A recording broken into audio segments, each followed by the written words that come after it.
Thank you, Teresa. We are back live streaming on YouTube. So we're officially continuing the morning committee meeting of House Appropriations.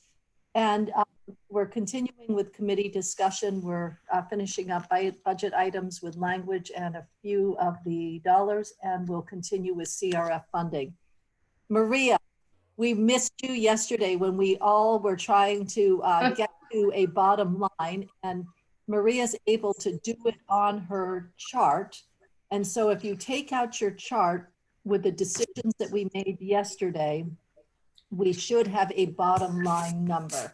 So Maria, do you want to just walk us through these totals, and then we can make sure that all of our decisions were on there, and Chip, okay, an education discussion we need to have.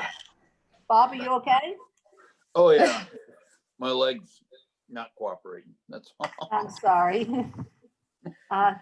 Maria, okay. So this document I think is familiar to you. The top again is the revenue issues, and so what I've done is this is the same as the other day, except that we corrected the downtown tax credit. So so now it says 900,000. and we'll thank Diane for that. Thank you, Diane.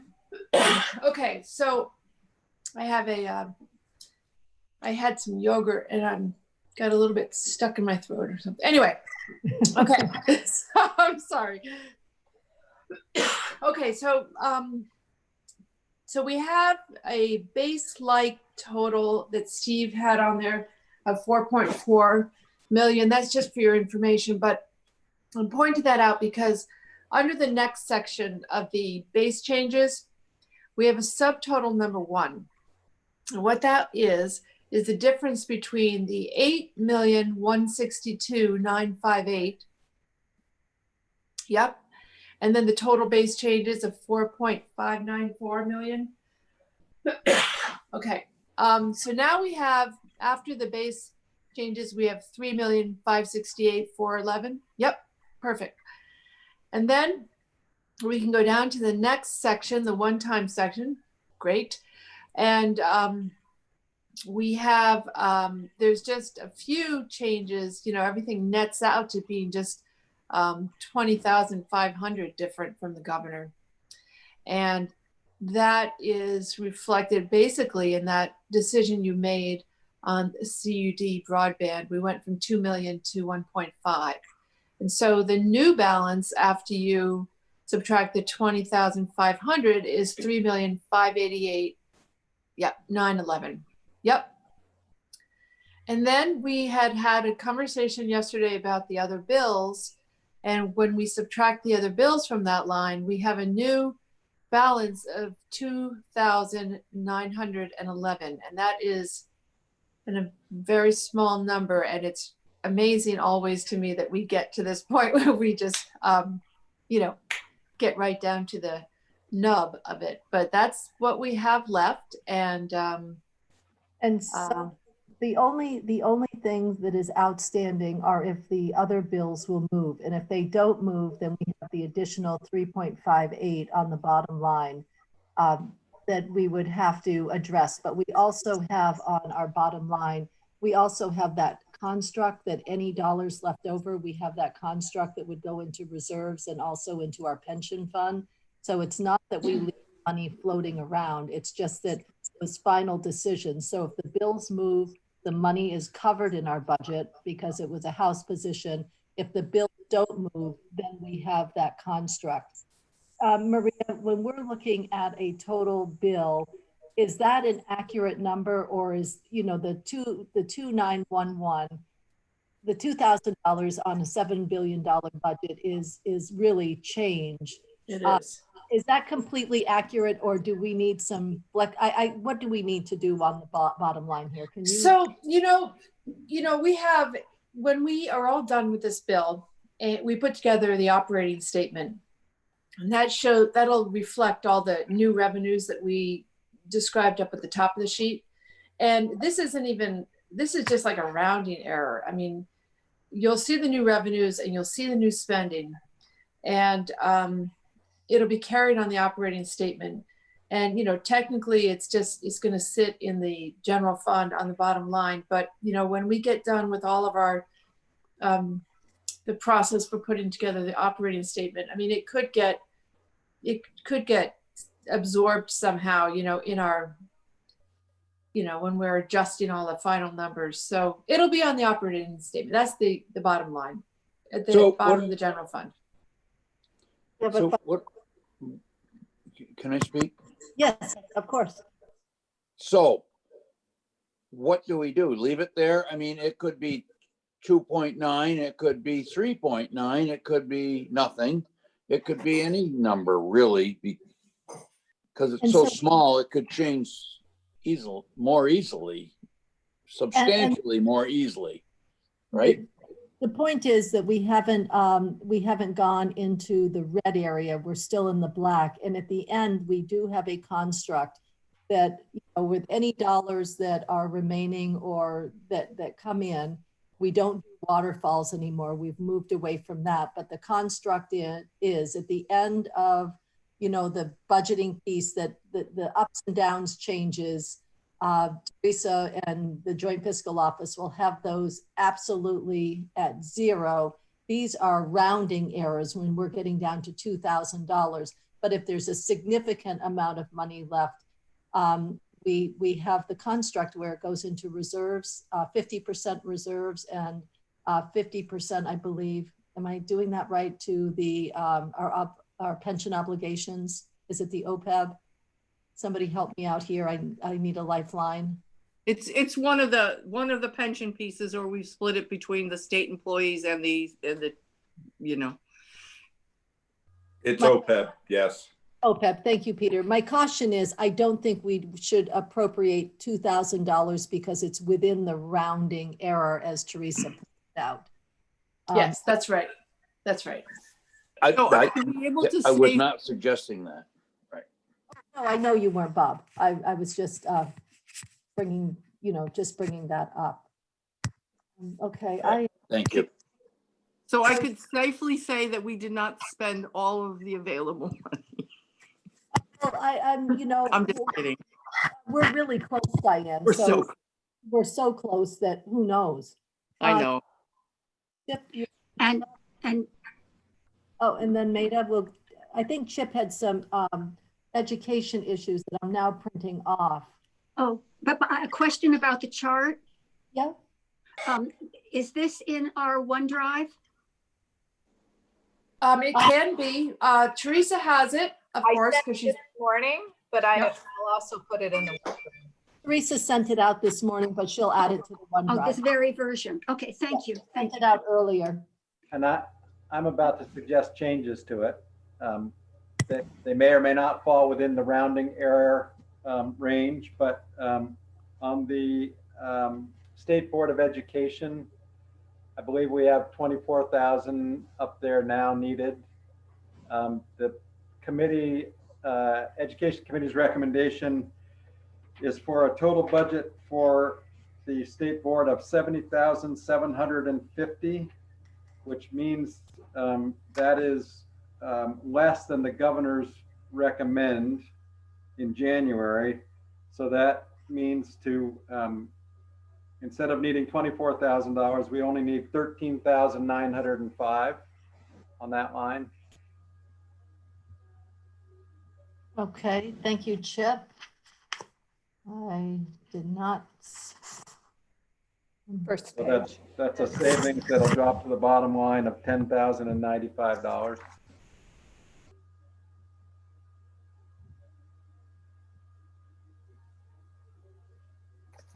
And 25.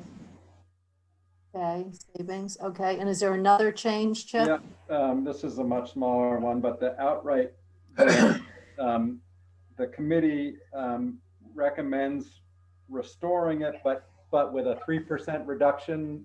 They had some conversation about, everybody taking a little bit of a hit, and apparently outright had been much earlier in the year given a heads up that there might be an 8% cut. At the end of the day, the committee decided that they did not want the them to take that grant to have an 8% cut, but a 3% cut they thought was reasonable. And so that's a reduction of $1,800 off of the total grant amount. That 1,800 would drop to the bottom line. So I'm not doing math in my head, but Yeah. I think the 58,200 is the Oh, 58. Okay, so if you 52 is what they would get. So, So- Before we move any of these numbers, let's have this is going to be very quick committee conversation because we need to get to CRF, and I don't want these small changes to just bring us down a deep rabbit hole. But I am just wondering what any committee members think about if these changes are, you know, do you want to make the changes and drop it to the bottom line? You want to make the changes and try to appropriate? You want to leave one, leave two? I just need some quick discussion. I have Marty, Mary, Peter, Maida. Who's first? This is Marty. I agree with both those changes, and I would just drop it to the bottom line. It makes a difference of $11,000. Okay. That is on the table. I have Mary and Maida with hands up. Thank you. I love it when our committees are thoughtful and careful and go in deep and try to figure these things out. I have no argument with the State Board of Education. Having spent a little time talking with the Outright folks about their mission and purpose, and honestly, just also looking at how much we're talking about, and I would suggest that we leave it at the amount that they received last year and not reduce it. That not only are the demands for their services normally and naturally growing, they haven't even begun to address the issues of the pandemic, and they serve a particularly isolated and vulnerable group of people who we need to be reaching out to more. So yes to the State Board of Ed, no to the $1,800 haircut from Outright, and whatever the number adds up, I hope that we just say, drop it to the bottom line, done and dusted, and move on. And high fives for everybody for good work. Thank you, Mary. I have Maida, and that's the only other hand up right now. And then I'm going to take some quick votes. Okay, I concur with Mary's observations in total. I would simply add, that means great work, folks who made these proposals. I support the lower figure for the State Board of Education, and I support just keeping Outright Vermont where we have it presently already for the total of $60,000, in addition to the rationale which Mary put out there. We did hear from several people in our public hearings with regard to the need for the $60,000 for Outright. It's a tiny amount of money in the big picture, but it's a tiny amount of money that can make a world of difference for an operation as small as Outright is, with such a big mission. That's all I've got to say. When you look at the memo that came from the Education Committee, you can see that their rationale for the reduction to the State Board of Education can be found on a link in a breakdown of anticipated board expenses in testimony from John Carroll, the chair of the State Board. And so it wasn't just an across the board. In their testimony, they were able to identify those numbers. So if you want to go back and find that link and hear and see the testimony, please do. Chip, and then I'm going to take votes. I just wanted to say that I'm going to vote to support the committee's position on the reduction to Outright, not because I don't think it's an absolutely worthy organization that I would like to fund fully. But the committee had a lot of discussion about this. They were all over the map, I would say, about what they wanted to do, some wanting to provide a greater reduction. And so just to support the committee's work, I'm going to vote for that position, but I just want to be clear that I support funding them and as fully as we can. Thank you, Chip. My question is, I'm going to ask first if there, whatever small amount is left, either vote yes if you want it to drop to the bottom line, vote no if you want to keep the discussion open and appropriate the money somewhere else. So that will just determine the direction we're going to go. So whatever. Kitty, Yes, Peter? can we do just the State Board of Education first, and then we can talk a little bit about the floor here that I'm kind of trying to listen to regarding the floor on outright? Sure, absolutely, Peter. So we're going to do this in 3 steps. So if you agree that whatever small amount is left over drops to the bottom line, that's a yes vote. If you want to keep that discussion open, it's a no vote. So bottom line, to drop money there, raise your hand if you want to drop any the total small amounts to the bottom line. Sure. Okay, then that is, we have more than I think it was unanimous. It was more than a majority. So our decision will soon end. We're going to handle the next 2 separately. The State Board of Education, it's either yes to agree with the committee and take the cut, a no to not agree with the committee. So with the State Board of Education, is there any final discussion? If you agree with taking the small amount based on their testimony, that's a yes vote. A no vote is to keep the full 24. So I just to add that the chair of the board proposed this amount. I mean, it wasn't that the committee cut back what they were asking for. The chair of the board proposed this. okay. So if you support the committee on the change to the State Board of Education, raise your hand. Okay, and if you oppose, say no. Okay, so we will change that amount, and there is a $10,000 savings, Maria, which will help us in case we go in the other direction for balancing out at the end. The last one is for Outright Vermont. It's an $1,800 change on the 60,000. Any discussion, Peter? So I talked about floor ear. David Dean taught me a long time ago about the floor ear and just try to imagine what might occur. Could we end up with a 3-way argument on the floor of individuals who want to fully fund this versus House Ed, who's saying, well, we had this long discussion with us in the middle? And you know, how do we avoid that?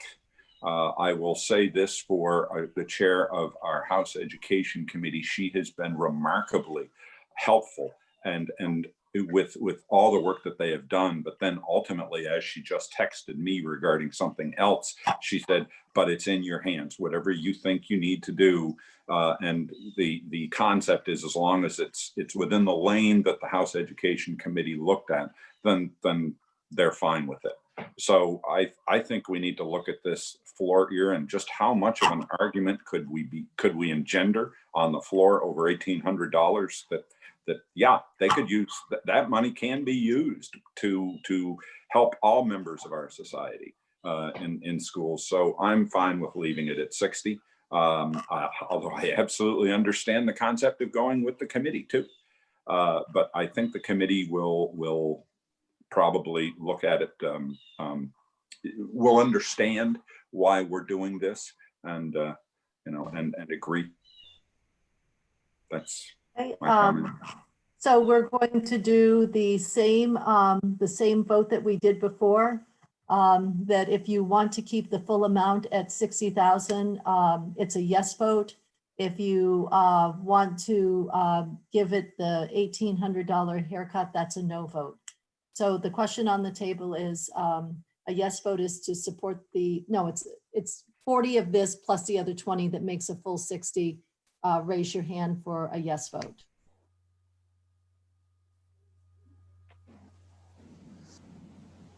Okay, 7, 8. Oh, and those that oppose would like to go with the committee of jurisdiction and do the haircut. Okay, the majority is to keep outright at the 40,000 number and not do the haircut there. Okay, thank you. Now that is done and that chart makes sense. And Maria, thank you because you saved us all from more public embarrassment. Out. Is that Okay, good. often a dangerous, well, we've seen that does not work so well. Especially on YouTube. Okay. Can we go back to the original language that we're looking at? I need to bring something to the committee. I feel like I need to just at least put it before the committee. We don't necessarily need to do anything. Okay. It was an Which issue. language, Chip, are you looking at? The one we went over, the CRF education language. Okay. That we looked at first. So you want to bring up, what should Teresa put up on the screen, You Chip? don't need to really look at the language necessarily, but at the end of the section 1, they put in some language that allows or makes the independent career technical centers eligible for CRF money. They had not been before, and the committee wanted them to be eligible. The problem is that the deadline for applying for CRF money that was set by the Agency of Ed has passed. It closed on September 2nd.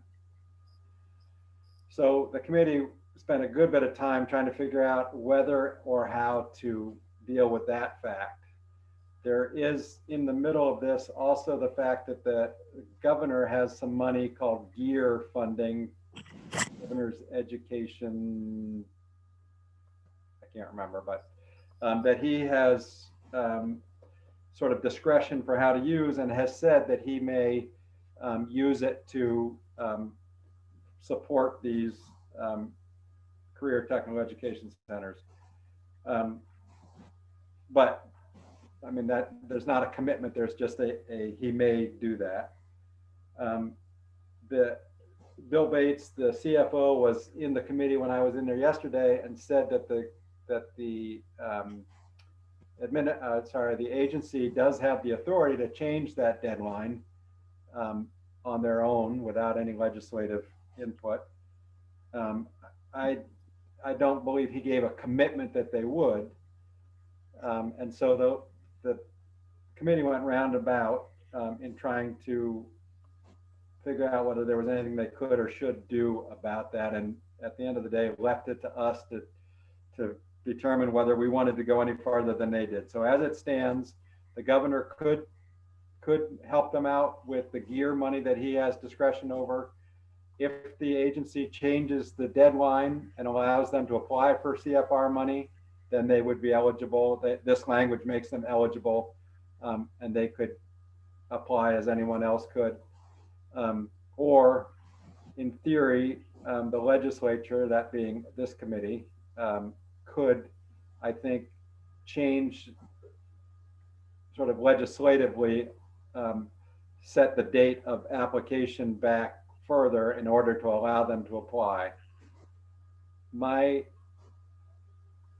recommendation, from having, partly from having sat in there and partly my own thinking, is to leave it as it is, to believe that the agency will either open the deadline up because they believe that the CTEs, there's 3 of them, need to be taken care of, or the governor will do it with the GEAR money. And for us to sort of legislatively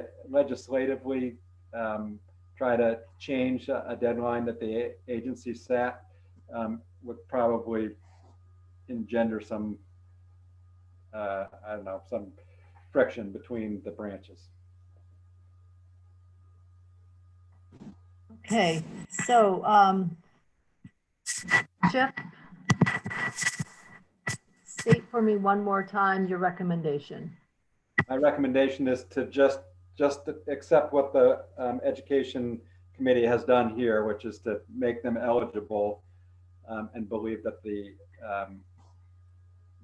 that between the agency and the administration, money will be available to those CTEs. CRF money will be available in one. Questions for Chip or thoughts on that? And are you comfortable that the flexibility will be made? This with the language that is here and knowing that the administration and the agency would accommodate. Marty? Marty, Muted. Marty, you're. I think I can unmute her. Yeah, there you go. Sorry. I agree with Chip's position. Let the Agency of Education change the date as they see fit.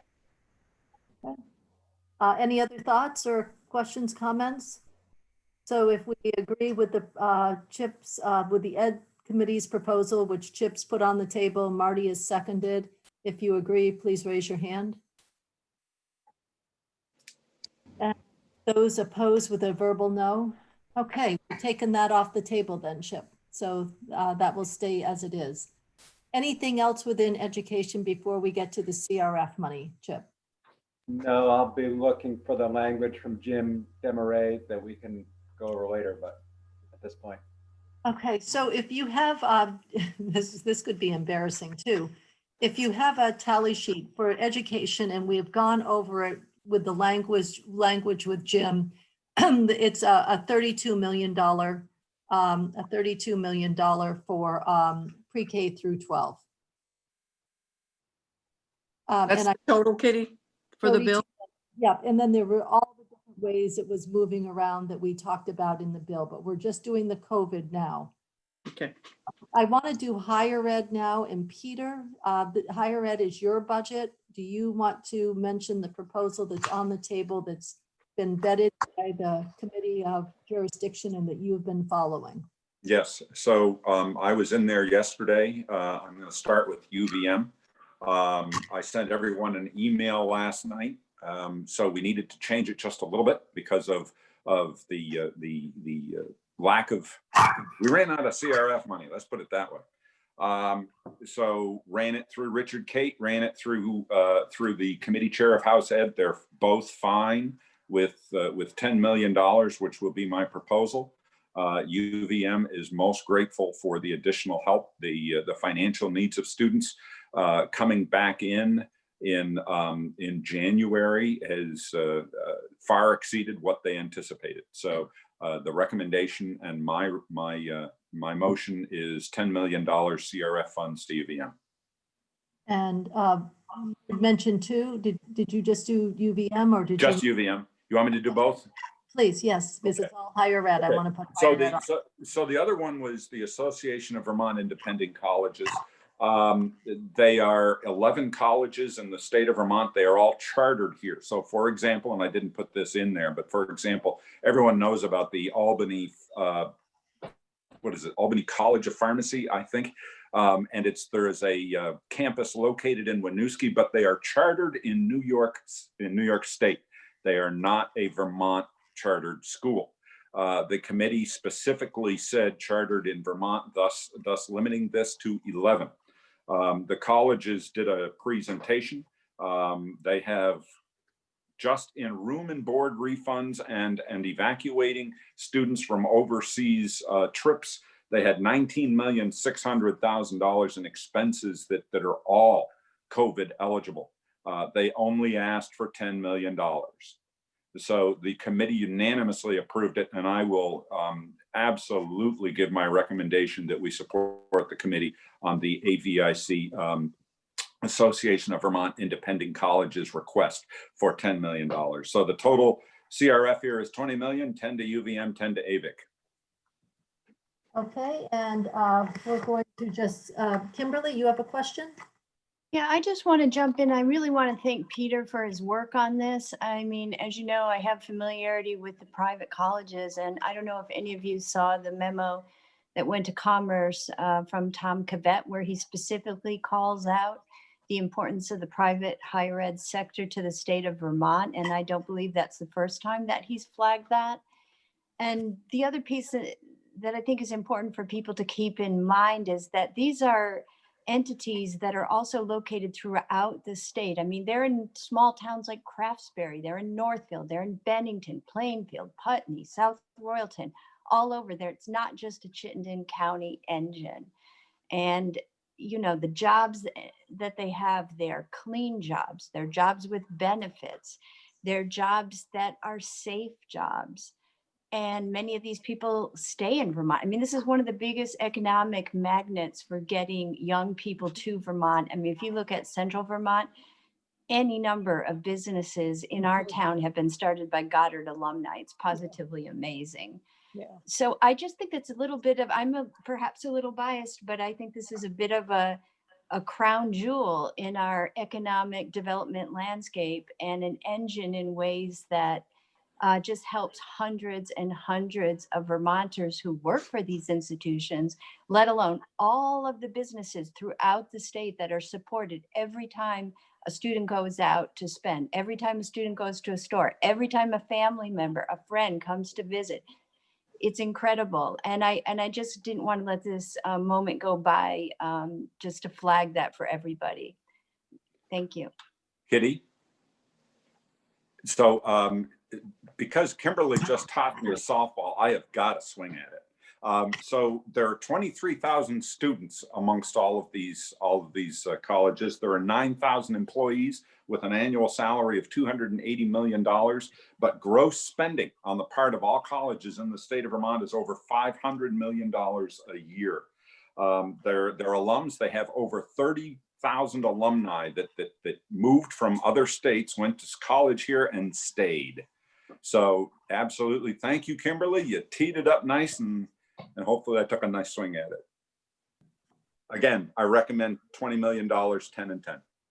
Okay, and then I want to move down to Commerce, Linda. We had Commerce, we had the committee in, we had Legislative Council in. You want to vote? No, we're going to do a package. We're Gotcha. going to go through all of these, and then I just want to get everybody's on the table. So Linda, you don't need to walk through all of it, but the total with the Commerce package was, I think it was 10 million total. You are muted, Linda. And I can't unmute you. Yeah, 100 million. There, I got it.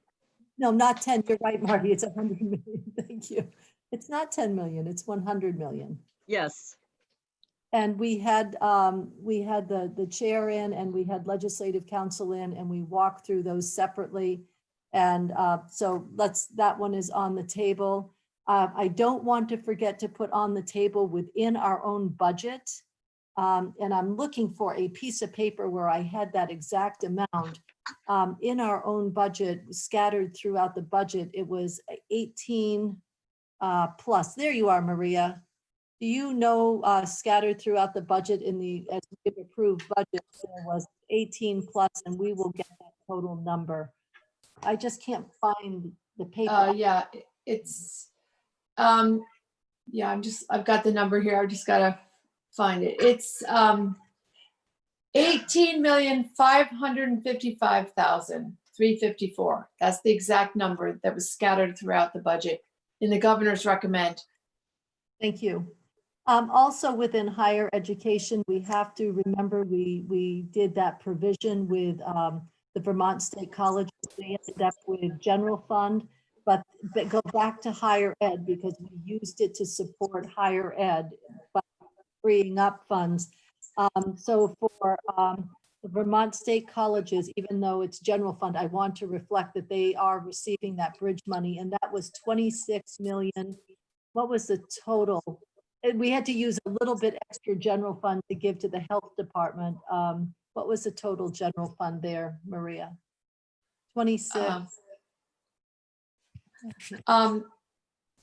I'm sorry. Are we talking about CRF funds right now? Yeah, the total that was in the construct to do the VSC swap. Oh, Yep. oh, okay. It's 2,650,000. It can't be 2 million. It was 26. what was the total CRF used in the whole swap with DPS and everything? I had, Oh, I had 24,450,000. 24,550,000. No, 450. yeah, that's right. That's what I've got too. Yep, same number. Okay, and then Diane, you have some pieces that you worked with members from House Services on? Yes, there, did you want me to go now? So. Am I muted? No. Do you want me to go forward, Kitty, now, or? Please, yes, yes. Oh, there you go. Okay. So No, last no. night, no. Yes, you go, Diane. Yes, please. All right, there's two pieces that we previously talked about. And for brevity here, they're the adult days, which we actually did support them for in the first quarter budget with CRF funds to get them through the support that they needed for till September 30th. So this is saying the same thing again. Sent the language to Maria, just updating it, but not 2.4 million. It's 2 million now because there's a little bit left over that they could carry forward in the language to be applied to this. There is a reopening under consideration, but it has not been determined how, when, where, and who that will happen. So I'd like to put on the table that we support them again for this quarter at $2 million. Thank you, Diane. And you had one other piece I believe you've been working on with your committee. I do. Again, this is also with jail support for what they need to come forward with additional funds for the Meals on Wheels. Forwarded people the information last night and in the report. And Dale itself on the short-term ask is asking for, I have the number 500, I think it's 565,000 and some change. Let me get the exact dollar if you want. Maria is keeping track of all of these and putting it into a spreadsheet that she can send us once we have all of these on the table. So Yeah. you need the exact amount. That's what I was. Yeah, going to tell you. You do need- it's 565,000 and some change to continue where we were, that we supported for Meals on Wheels. Okay. So those were the pieces from House Human Services that you've been working with their committee. Yeah, with them and with the agencies. And thank you, Diane. Yeah. And so the next piece that I would like to move to is, Dave, you had some housing pieces. Do you want to put those on the table, please?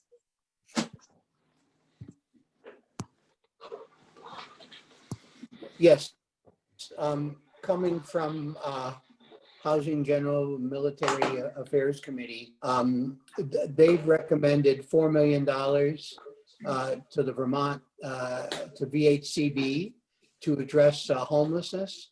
There's 2 shelters that they could close in on and do, a low barrier shelter and one quarantine isolation infrastructure capacity shelter that they're recommending they move forward on. And then in addition to that 4 million, they're recommending $400,000 to create a database, to create a rental registry. Their intent, or the one of the primary benefits, in Tropical Storm Irene, it was a real challenge for rehousing people to find the rental units. This would create a database helping us understand where our rentals are throughout the state. Those are their 2 recommendations. I can go deeper if you wish. Are there questions for Dave on that area? Maida? Yeah, thank you. Is the 400,000 to go to VHCB also for that purpose? Who would receive the 400,000? That's within the agency of That's within Josh Hannaford, the Commissioner Hannaford. Oh, okay. I understand that. I got it. It's doing the rental piece. It has to do with the rental piece and it's Okay. money. Dave, I did not mean to jump in. That is yours. I No, apologize. no, that, yep. No, So the 400,000 is to be used within a pot of money that was already appropriated in June. Okay, so where there's significant capacity. well, that's, I'm sorry. So I did have a question to you. I didn't know if what we're talking about now are new appropriations from CRF dollars that were not spent or redirected. Not just my piece, but everybody. Yep, no, most of these, there was, when I spoke to Tom Stevens the day I told the committee I got the heart by mistake on my text messages. I didn't understand the 400,000. And there, I believe there's $12 million within ACCD with Commissioner Hannaford's program. And there is sufficient capacity to use 400,000 within that 12 million. But all of the rest of these are from additional CRF for additional CRF spending. That was the one anomaly Yeah, so what, that Tom had put on the table. yes. What we would be doing is giving him the authority, if there's unspent money, to move in this direction. He's got a total of $36 million. There's different pieces. There's the housing improvement. There's the rental arrearage program. There's the homelessness effort, et cetera. He's got to give a report on September 15th of all the which is coming right up. But he said more likely it won't be until October before he has a clear understanding of that. And without muddying the waters, there was $20 for rental arrearages. We've only spent slightly less than 5 million, but that could be increasing because evictions have been prohibited now from the president until December, until at least, December 30th. So there's a lot of moving parts, but what we would be doing is giving him that latitude to make that decision. Exactly. Thank Dave. you, Katie. You were much more articulate than I. Thank you very much. So that one needs a piece of language with it to provide that flexibility. Peter? So I also had sent out the $48,000 CRF request on the behalf of the recovery centers. I reached out to them late last week to just inform them of where the budgeting status was, let them know that they would not be receiving the additional bump that we annually give them. But then I asked if centers had applied for the Paycheck Protection Program and et cetera, and that was being advised. It hadn't yet been advised, but it was being advised. Some have, all have now been advised. But I also asked, what about CRF expenses that you've got for cleaning supplies, for distancing materials, et cetera? And they have put together or they are working to put together a list, the good estimates on the part of all the centers, with $3,000 to $5,000 a piece at 12 centers. So $48,000, $4,000 a center is what I'm going to put on the table. It will be handled by ADAP. They can do it. I've checked, and that's where we are. Peter, I'm going to save yours for the end because I have a whole cluster of ones that need to come from our committee, and that was the first one. Actually, okay. Let's just do it. We'll just put the ones from our committee on the table. But Marty had a question, I think, about the house. Marty, about yes, I'm still unclear on Dave's housing suggestions. I understand the 4 million more. Is the 400,000 for the rental registry more money or just a reallocation of what we already have? A reallocation. Could you hear me, Marty? So it's not new money? No, it's within existing. Correct. Reallocation, yeah. Okay, so within our committee, we have sprinkled throughout the 18.55 million. Additionally, Peter has been working separately on and following up with other interested parties, recovery centers, and what they have for needs for cleaning and sanitizing and safety. And he just put that on the table at 48,000. Another one that we have to remember that we've already approved is the military spending for 72,000. We did that early on in a bill. And so we have to account for that. That was 72 for, actually that's in our budget too, right? And that wasn't carried, that didn't go in a separate bill yet, has it? No, that's within our budget. There's also, let me see, there's one other one. There's also a request from the administration that we have not addressed. It came to the Joint Fiscal Committee and it's going to land with us. Guidehouse, who the administration has have entered into a contract with to evaluate all of the CRF spending, to give green lights, red lights, gray lights, in between lights, to determine that we spend this money within the guidelines so that we don't have to pay it back. They have, the administration has asked for an additional $500,000 for the additional work that Guidehouse is doing. And my question is to the committee, would you like to have Commissioner Gresham in to explain the need for the additional 500,000? Kitty? Yes. Peter. So as you remember, when they did come into joint fiscal, they said that the state is just using them far more than they anticipated they would. And that's the reason for the additional request. You know, if we want to slow the whole process down by having them come in and essentially say that, that's up to the committee. But I thought it was very straightforward.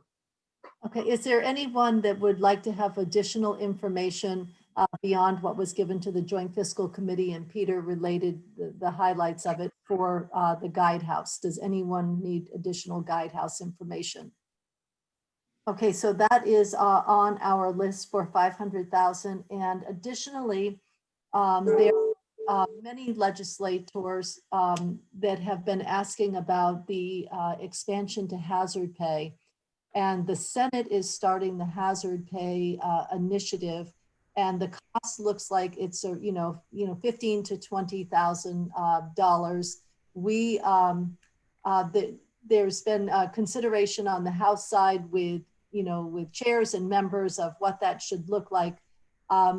My recommendation is that we carry it at the 15,000, and the adjustment could be made in the Senate side because they're doing the work, and we do have some other, like, Diane's came down a bit from the full amount to the $2 million.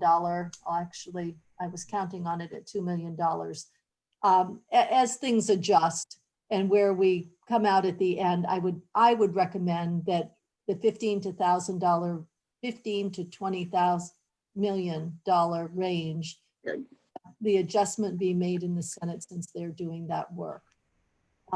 Dave?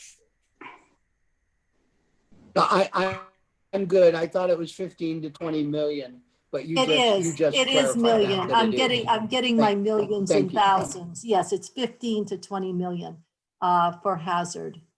Marty? No, Linda. I didn't have my hand up. Oh, I thought I saw a hand.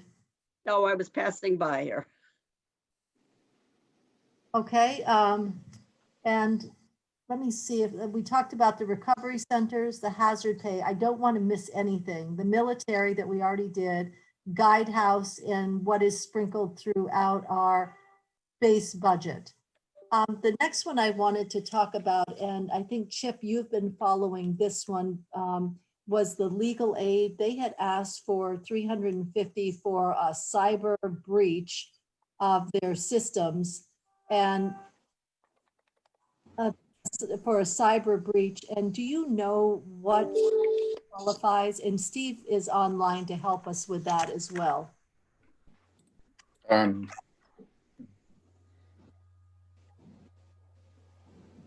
Sure. Oh, there he is. Do Am we, I supposed to talk or I don't know what to do? Are you calling on who? well, it's within Chip's budget, and I know, Steve, you were working on a follow-up to see what amount qualified out of the 350 for the Right. site breach. And, So- Yeah, the big problem is the actual case management system may not qualify. We've asked them to go back and see if there's any stuff that they could do in that system prior to December. But we think we've had a hard time reaching him because the director is on vacation this week. And so I get him intermittently when he's near a phone that he can get reception. And I don't know, I thought I'd leave the 350 in, but I think you're looking at a number that's probably closer to 200,000. But I just haven't changed it because I didn't know what, I haven't talked to him basically in the last 3 days. He was supposed to check things out. so what would you recommend, Steve, we carry there?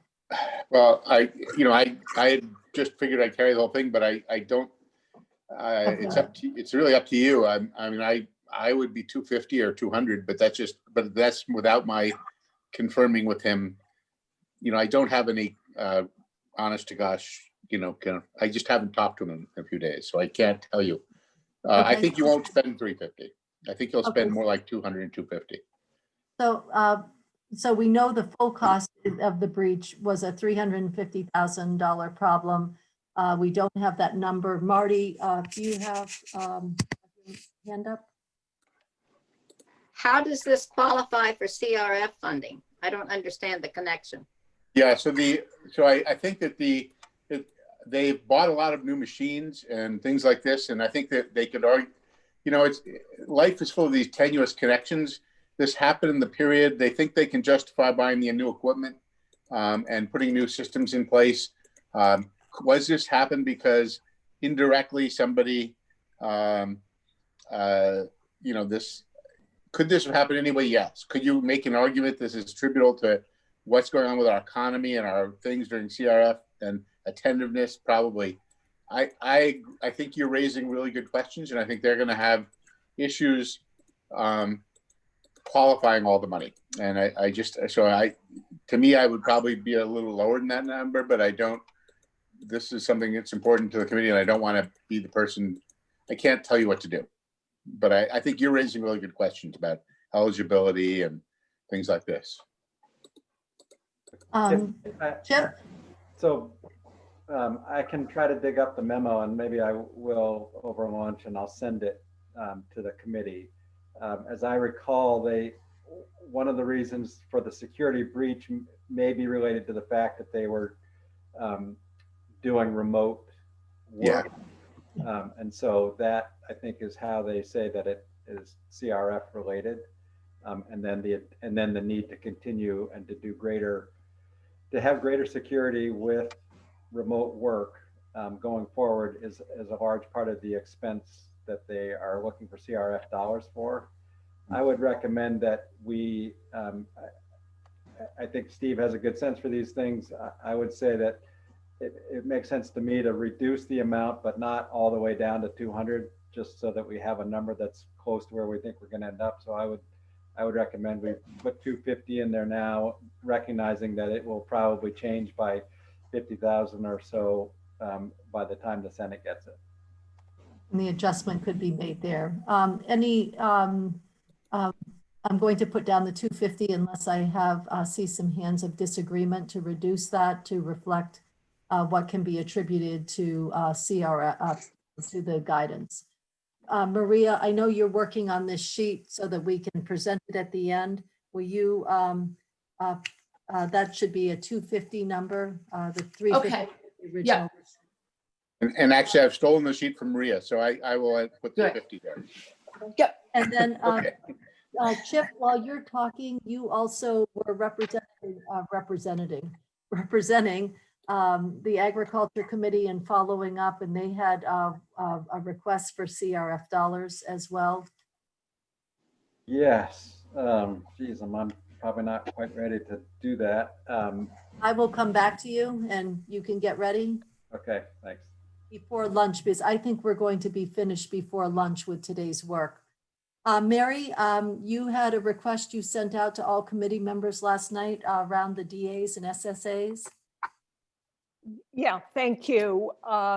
So I asked Vermont Care Partners if they would put together an analysis of what the needs were that were not being met with the designated agencies and the specialized service agencies.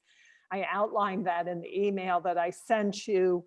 It includes over $500,000 for training, IT needs of more than $1 million, and PPE and equipment needs on the order of 1.7 million. And there it is all outlined for you.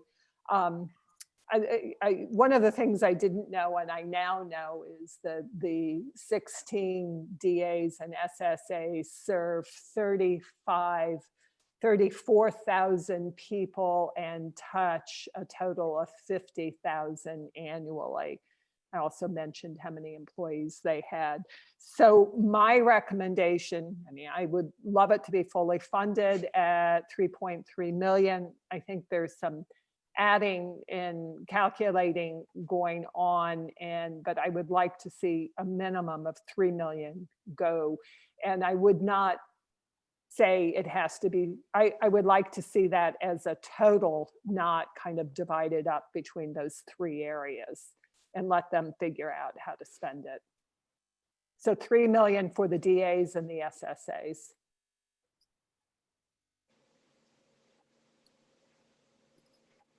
Are there questions for Mary on that request? She sent out the specific, the three pieces last night where the monies would go. Any questions for her? The next one I would want to go down. Marty, you had a piece that we went over in energy and technology. Do you want to do a quick rerun of that piece? Sure. Energy and Technology has requested 1.5 million to be directed to the communications union districts to use for some very immediate work that requires getting a survey of where poles are, what's on the poles, some other basic engineering work that needs to be done before they can start final engineering work. And these are for the CUDs that are, some of them are brand new, but they've been working a little bit ahead of time.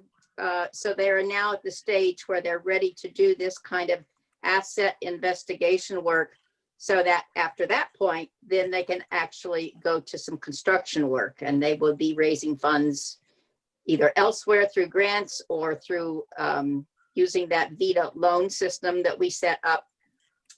But that would be it. That's a whole nother stage. Before they can get to that point, they need to have a good idea of what the assets are in the area so they can do the final engineering work to determine the scope of their next step in terms of construction. And it's something that literally requires somebody to go walking around and looking at all the poles and getting information from the local utilities and putting all this together so they have a good mapping device. And so therefore, they think this is a good use of the money. It is critical in terms of time. It would be helpful if it could get started last month, but it didn't. And this could just go into the fund that we already set up through the first CRF funding in June. It's called the Resilient Community Grant Program. So we wouldn't have to add a new program. We just put more money into that issue. And I sent you a copy of the map of where all the CUDs are in the state, just for your general information. Are there any questions for Marty? So I recommend that this be added. Thank you, Marty. And any questions for Marty on this piece? And we had this information when Energy and Technology came in. Okay, so I don't see any questions for Marty. And then the next piece that we have was from the committee across the hall regarding health equity. And Dave, that was your piece. A second piece for you. You had housing. Yes, thank you. Yes, yep. So in June, we appropriated $500,000 for health disparities. It's all been committed. You have a report that shows where that's going. The committee, healthcare committee, is recommending an additional $1 million be appropriated to address the health needs of folks. They list them very briefly. These are people in their estimation that are at risk of COVID outcomes, including Native Americans, immigrants, sexual orientation, gender identity, disability, age, or geographic location. They've got a list. They've developed this pretty well here of organizations that would be considered for the grants to go out. That is their recommendation. Thank you. Thank you, Dave. Are there any questions for Dave on the health equity piece? Chip, are you ready to do that there was $100,000 ask out of agriculture that you've been following? Yeah, sorry.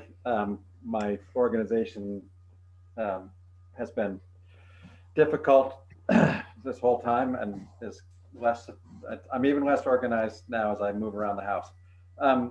So they have 3 things on their memo, their list of recommendations. They did recommend additional funding for working lands as much as is available. I'll just remind us that we had a request both at the public hearing and from other sources to bring the total funding. So what they have now, the 595 up to 750 if we have the funds. They also had in their memo request for $71,000 for forest and parks. We've talked about this recently. MEDA is all over this, but it's the money to reinstate the seasonal interpreters, seasonal employees, and to contract work to mitigate hazardous trees in the parks. And we did that. We've agreed with that. Yeah. Thank you, Chip. And then the last was $100,000 of CRF money for the farm to school programs. They say that funds will be distributed to schools for equipment, materials, and supplies to meet the demands from the pandemic for school meals and learning. This is a place that I think has enjoyed a lot of support from the legislature over the years. One of the things that appeals to me about a couple things, they're pretty nimble. They're able to get money out the door quickly for really important projects. I have no doubt that they would be able to serve in the programs that have the farm to school programs, in the districts that have farm to school programs. I think they would really be able to serve those districts well and get the money to implement things that the schools really need. One of the things that I've heard from schools and the farm to school folks have heard is that there's a lot of need for developing outdoor facilities. That's something that the farm to school money could be used for. I can go into more detail if you want about some of the other possible uses. But I would also say that the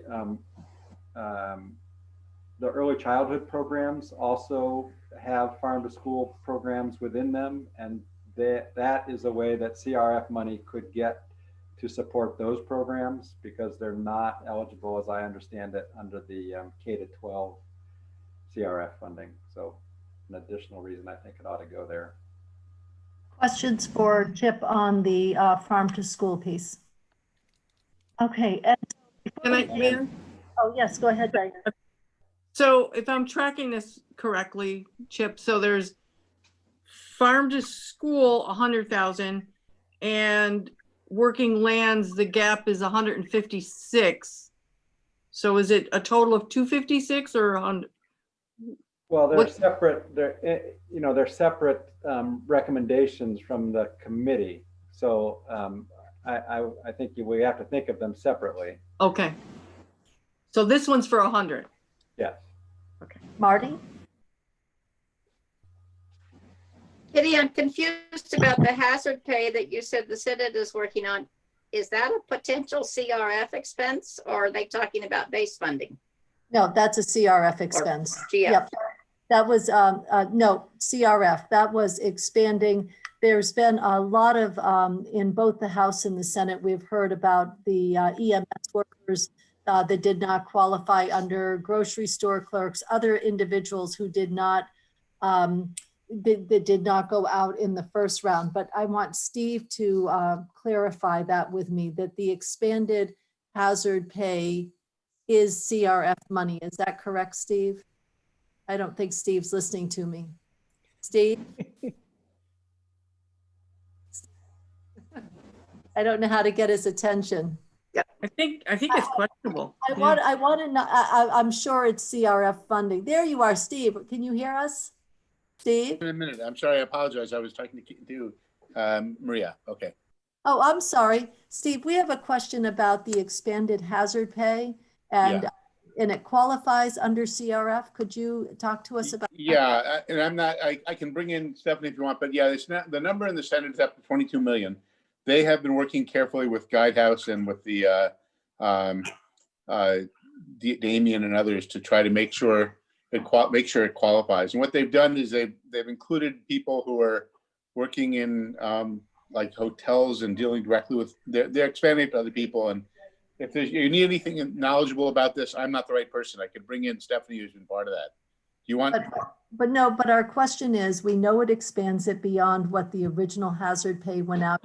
Yes. Like grocery store clerks and people in lodging and other hospitality industries that have a direct exposure. And I believe it addressed the EMS workers with the and more healthcare workers. Yeah, actually, Stephanie, can I steal you for a minute? Because they're asking me questions I don't know the answer to.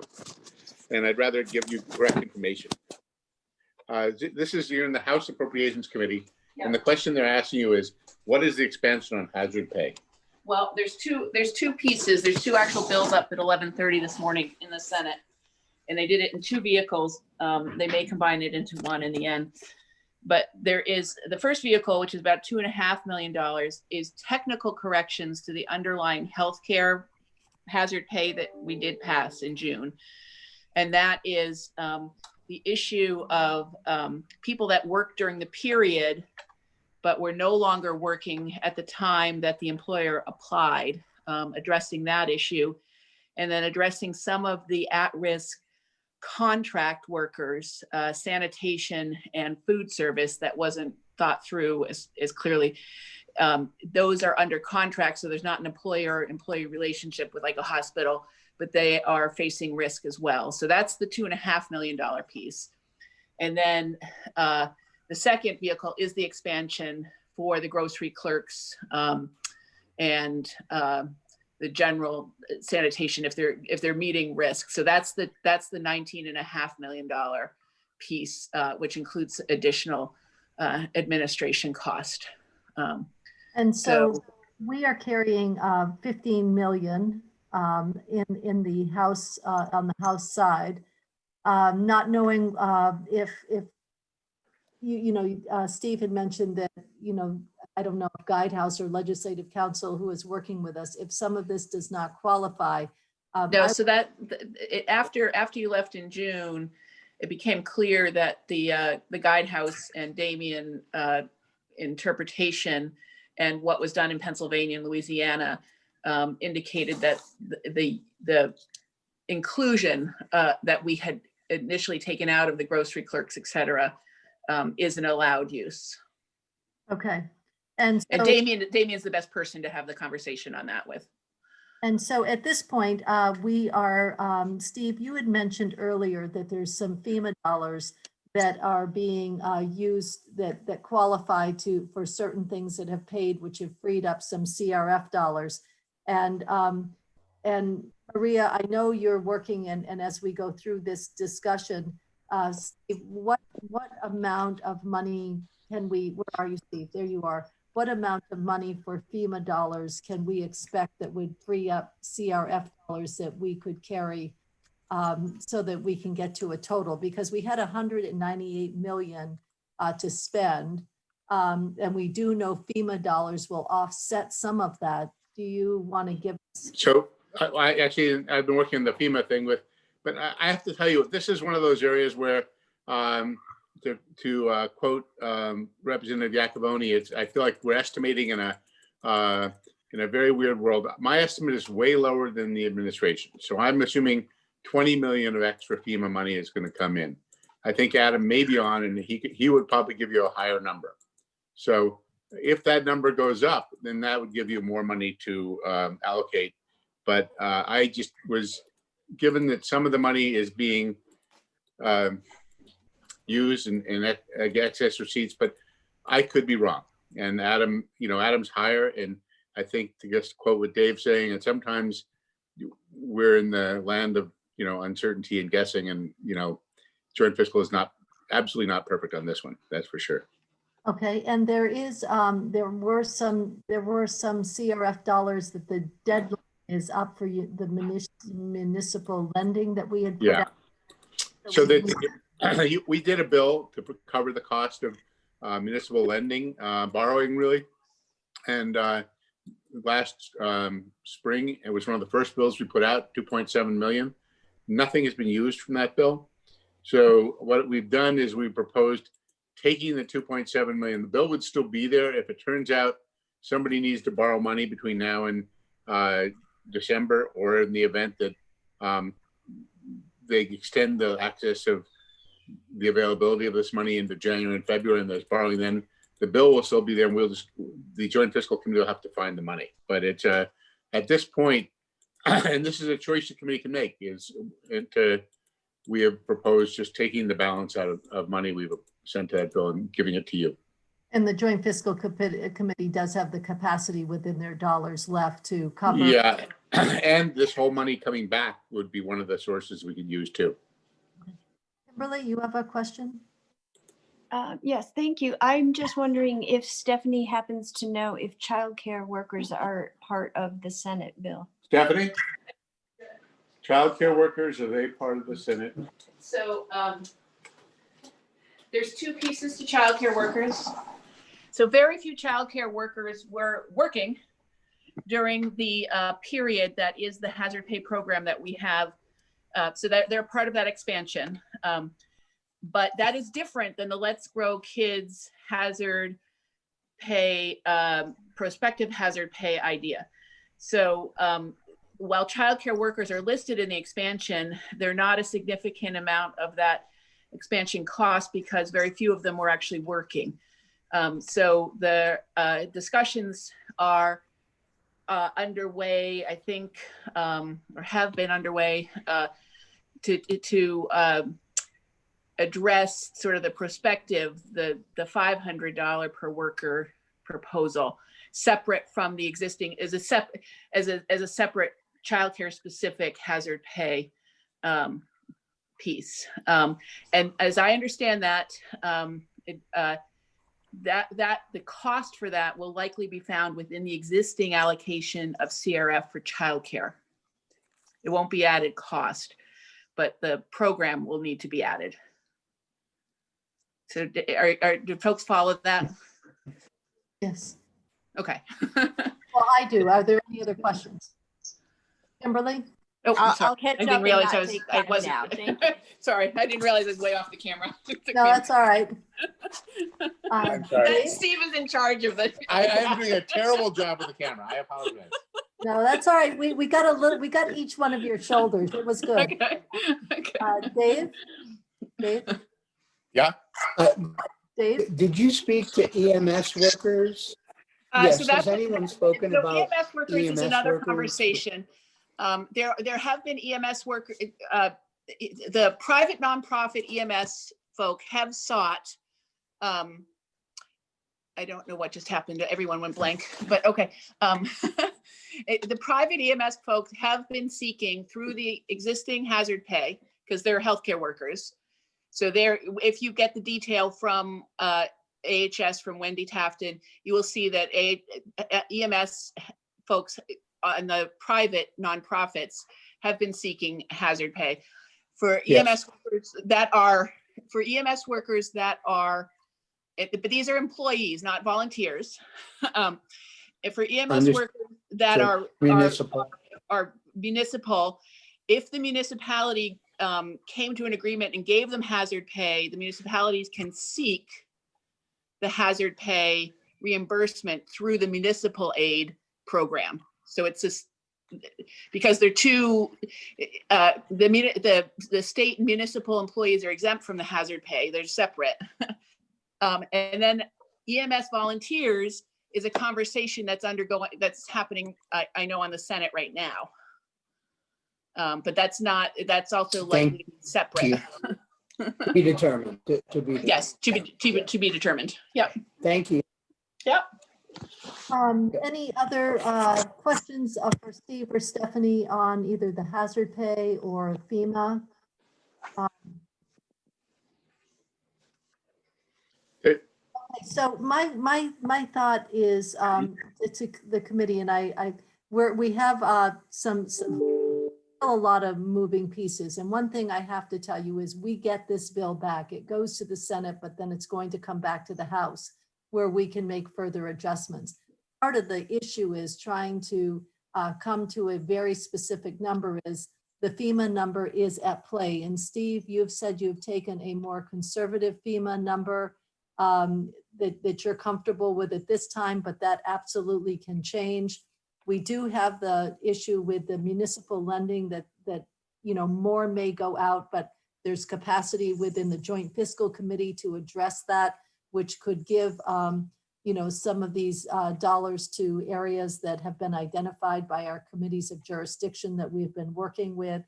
And so this is not, I want to make it really clear, this is not a perfect, completely done picture, but we can't do a perfect, completely done picture at this time because there's moving pieces, but we get the last bite of the apple when this bill comes back over to us from the Senate. And obviously be working with our Senate counterparts. Steve, I didn't mean to.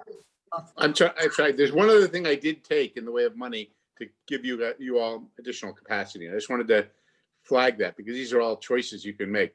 So part of what the Joint Fiscal Committee had done when we got the initial grant is we gave the administration the authority to use $75 million for emergency expenditures at that time. And they have spent all but 2.565 million of that.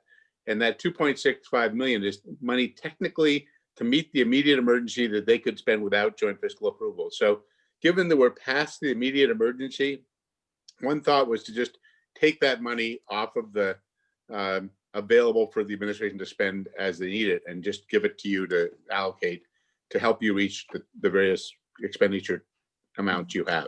So I was that's just one more resource that you would have to make your budget. Thank you, Steve. And what I want to point out where there, like we dropped legal aid by a bit. Yeah. These moving pieces, we have two areas that we really need to pay attention to. And one is moving education from 32 to a higher amount because there will be some additional there. And also with hazard pay, which is a moving target, depending on where the House and Senate agree. And so there, to come to exactly zero, that opportunity will be when we get back from the Senate, because there's just too many moving targets. Peter, I'm sorry, you've had your hand up and I just noticed it. Yes, so I'm going to, oops, I put my hand back up again. I'm going to shortly here, when I think we're ready, make a motion to accept a total amount here instead of individual, because we'll be here for an hour and a half if we vote these things individually. Total amount, and I just want to ask Maria or Steve or both, what is the total amount here? And again, if Steve, if you add up all of the Peter, wait, yes. Maria, I wasn't aware, okay, I wasn't, the 25 that, the 2.5 that Steve just talked about, because we're not, the legislature's in session, and so the use of emergency funds are not needed at this time because the legislature can. That 2.5, if you may have it on your list, I didn't have it on my hand scratch. Yeah, item. It's well, new. I don't know. I think you might, but maybe not. Okay. Okay. It's towards the bottom in the bottom of the sheet. It's right under that total CRF funds available. Okay. Do you so see Steve- that? You can see that, Steve. Like now, can you, did you make the changes and fill in these amounts that you can send this out to our committee and we can look at it while Peter is. Yeah, I've been making the changes as you've gone along. So I could send it if you want me to. share Ready it to with- send it. I'm ready to send it. Okay, so I'm going to send this, and there may be some mistakes. I'm a long way from perfect here. So, We don't want to I make will- those mistakes. okay, hopefully I will, there'll be none. Hopefully, Joking, Steve. I'm joking. Okay, anyway, so I can, yeah, people need to look at their areas and make sure I caught things, but, Okay. I And is sent this it to- dated? Is this dated? And so that was dated, and actually I didn't just change it in, it's dated 9/4/11/30. So that's 20 minutes ago is my last correction. So Okay. it'll say 9/4. Okay. 20, Are you 11, sending it 38. individually, or Teresa, can you put it up on the screen and send it for people who want to print this sheet, please? That's what I'm working on right now. Okay. I don't think I've made any changes since 11:30, so Okay. I might have. Well, put right now the date if you continue to write on it. The second Yeah. tab, Steve, it's the second tab, right? The one that says revised CRF. Okay, that's what I just wanted to make sure. And nobody will have to get out their calculators because Maria, you can do the totaling from your office, right? Yeah, and I'm sorry, one of the things, Maria and I are not in the same place, so communication, we're having, you know, it's Yeah, so actually life in Steve, the pandemic land.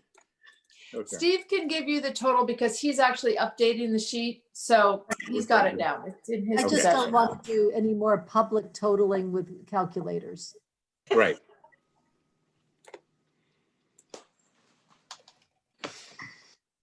And we do have Jen Carby here. We have language to look at, and then we just have the other piece of language. So we have 3 pieces left to complete our work. And I would suggest that we, if we're close, we work through a bit of lunch because then we could be done for the day. But if you want to take lunch and come back and do language, I would be open to whatever the committee wants. I need at least a few minutes to read the language. Jim Demaray has sent it to me, but I haven't had a Okay. chance to read it yet. Okay. While we're doing this, Chip, you could read it. We're waiting for technological issues. Linda? Work harder, work faster. Linda? A one-trick pony. You're muted, Linda. Linda? Mike Marcotte sent me a tiny change. You may have seen it or may not have had a chance to look at it. Tiny change in language for the commerce bill. It's got nothing to do with money whatsoever. It's just the deletion of a couple words because they found out that in the workforce development program, in addition to CTV and VTC, Northern Vermont University also offers some of these small programs. And so they would like the language amended. I don't know when you want to do that, but he asked if I would offer it to the committee. Okay, so Linda, let's take care of that right now while we have Maria here. And can we have a full screen again, Teresa? Mike Marcotte would like to add did you say add NVU to the? Let me give you the language. How's that? That David Hall has given to me. Okay. Maria, in the commerce bill on section 5, where it says workforce training. And it says the amount of $3 million that appropriated to the coronavirus relief fund to the Vermont State Colleges to be divided between the Community College of Vermont and the Vermont Technical Center based on enrollment. Take out that phrase, to be divided between the Community College of Vermont and the Vermont Technical Center based on enrollment, and just continue the sentence with deserved Vermonters. And then in section under, take out the B, the small b, because it sets aside VTC and CCC. So how do we fit in NVU then? We don't have to fit in NVU. It's now the Vermont State Colleges in general. Oh, and you're going to take out the divided as well, right? Right. Okay. So if you go to your language on page 5 of 6, under workforce training, because NVU also offers courses, Mike wants to make sure, and his committee, I'm sure Jean does as well, that it's not limited to 2 of the facilities, but if the other ones offer courses, that it would open it up to the Vermont State Colleges and then not specify CCV or VTC, but just leave it Vermont State Colleges, and then it opens it up to all of them that may have a program that somebody could access for workforce training. Are there, is there anyone who has a question about that? It just gives more opportunities for workforce training. Is there anyone, let's take a vote on it, to open it up to all the Vermont State Colleges instead of limiting it to 2? Would you support that change? Raise your hand. Okay, Maida, Linda, thank you. And Maria, you see where to do that? Yes, I have a copy of the language, so we'll incorporate that.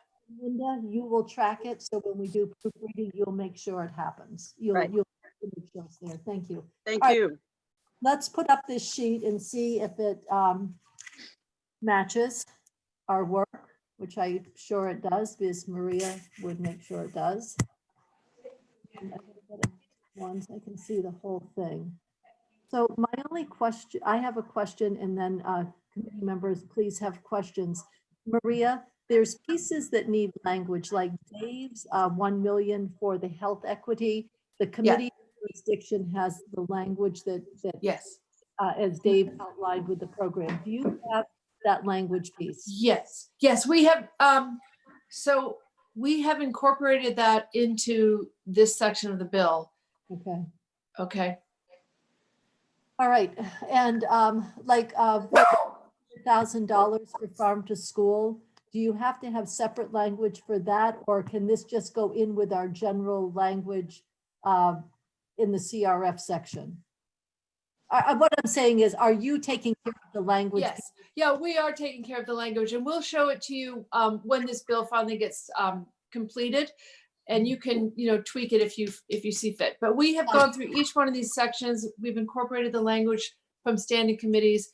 And for the ones that we don't have language, we've, we've made it up, developed it. We've developed it. I like that. And then just the language, the things here in the explanation are often just notes to ourselves, so you'll see things in here, like on the K through 12, I'm trying to track what they keep giving me new estimates of need. And so I'm tracking the estimates as opposed to the language. So it isn't, what we're seeing here, you will not see in the bill. This is just sort of. Yeah. Thank you. And now, Peter, your hand is up. All right, so we can keep talking, but I'm going to make a motion that we accept our CRF funding as presented in the amount of $223,440,804 that has been incorporated in the budget and that we have added to the budget as presented on this screen. I'll second that. Okay, and I have, I think there were a couple of hands. Peter's hand, I can take. I'm gonna get it down. There you go. Diane, your hand? I have it up, but it's only because I just have a clarifying, not on numbers, not a question on it, just underneath the adult days, because it's got reopening at 50%, and that's an unknown. We don't know. That's maybe a goal, and it might not happen. So I just wanted to be careful about that. Those are just internal notes. Yeah, Those just are internal. That was why it's not really significant. It's just good. Okay. So I'm not seeing any other hands. And so Peter has put on the table, and we all know this is not final. We'll be making adjustments when this bill comes back to us. But as proposed by our committees of jurisdiction, and as we have been working carefully with them, and probably some of you lobbying in other places, and Bob, I do, transportation CRF is all within that $18 million number. So that transportation CRF is reflected here. Peter has put on the table, we move this as a package, knowing it's a moving target a bit, Diane has seconded it. Are there any final questions? Marty?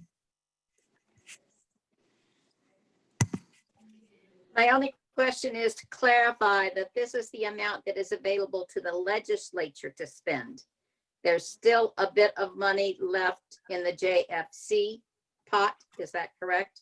That is correct. And one thing that if it proves to be something that needs to move faster than the legislature can would be that 1.5 for the CUDs. And that's always a possibility. However, it needs to come from the administration to go before the Joint Fiscal Committee. Okay. Thank you, Marty. But there are other things that were requested. There are other things that were requested of the JFD that you still have a latitude to appropriate if you choose to, correct? Yes, but there is a small pot of money left there, and many of those things were considered by the committees of jurisdiction and didn't make the priority list for the legislature. Okay. Okay. Dave? Yeah, I did not want to assume anything, but I am assuming the $400,000 for the registry in the housing area is not there because it's not new money, but rather there'll be language reauthorizing a redirection. But I just wanted to be careful. That's Is that, right. am my assumption correct? You Yes. Thank you. Yep. Thank you. So we have a motion on the floor and a second. Is there any other further clarification or discussion? Kitty? Peter? I just want to make a comment. I'm not sure that this committee has ever worked so hard in such a compressed time frame with so many individuals in order to come up with a cogent document to meet the needs of Vermonters in a time of extraordinary need. This is just a tremendously impressive piece of work, and one in which, you know, feel free to pat yourself on the back. Everybody did a hell of a piece of work here. Thank you, Peter. Thank you. So if you agree to move Sure. this one document, knowing that we will be probably making changes when it comes back to us, please raise your hand.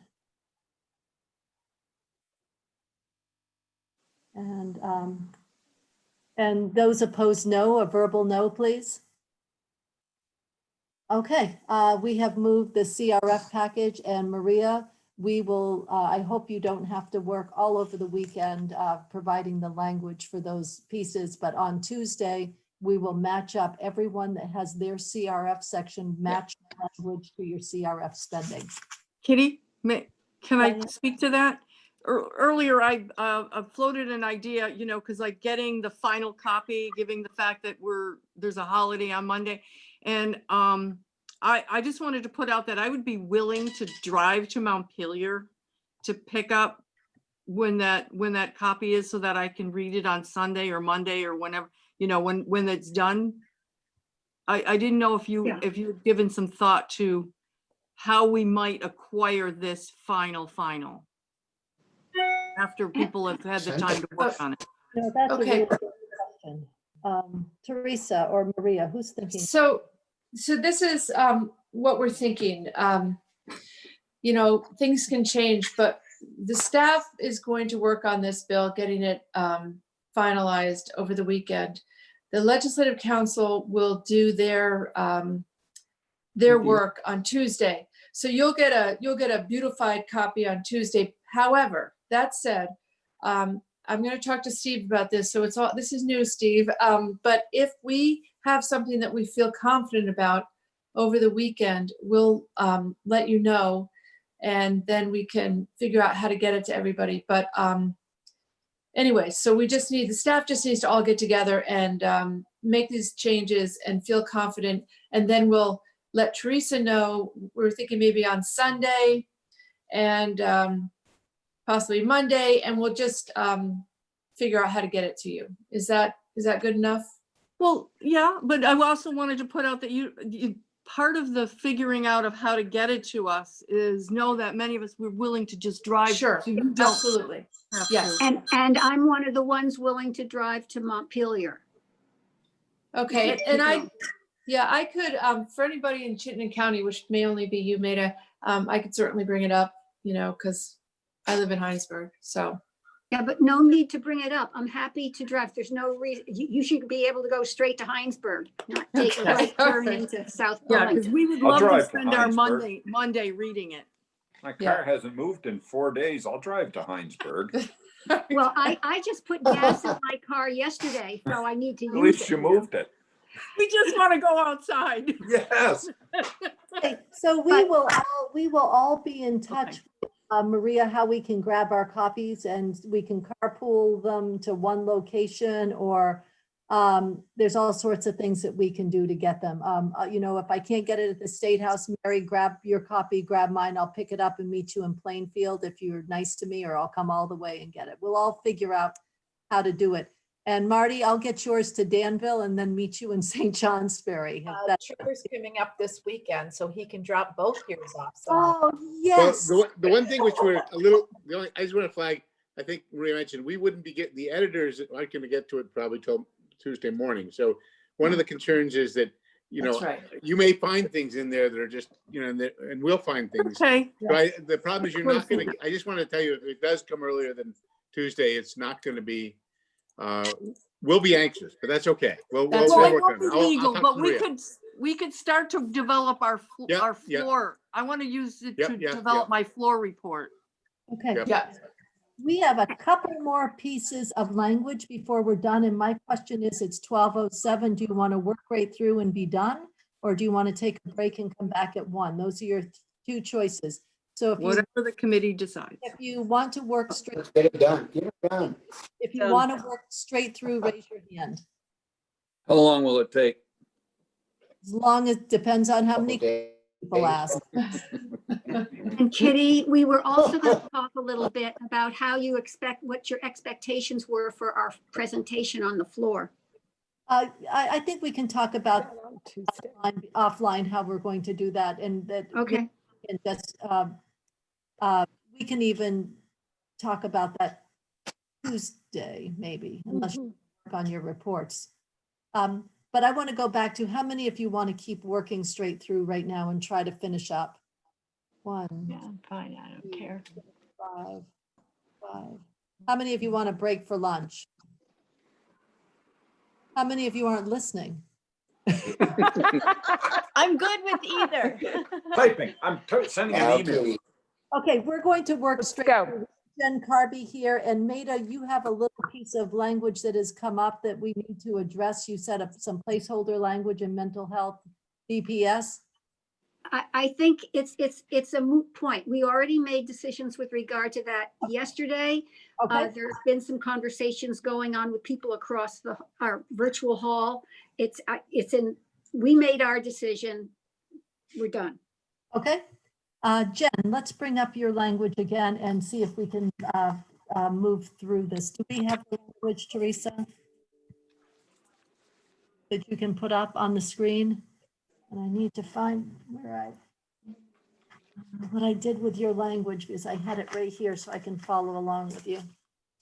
Teresa, thank you.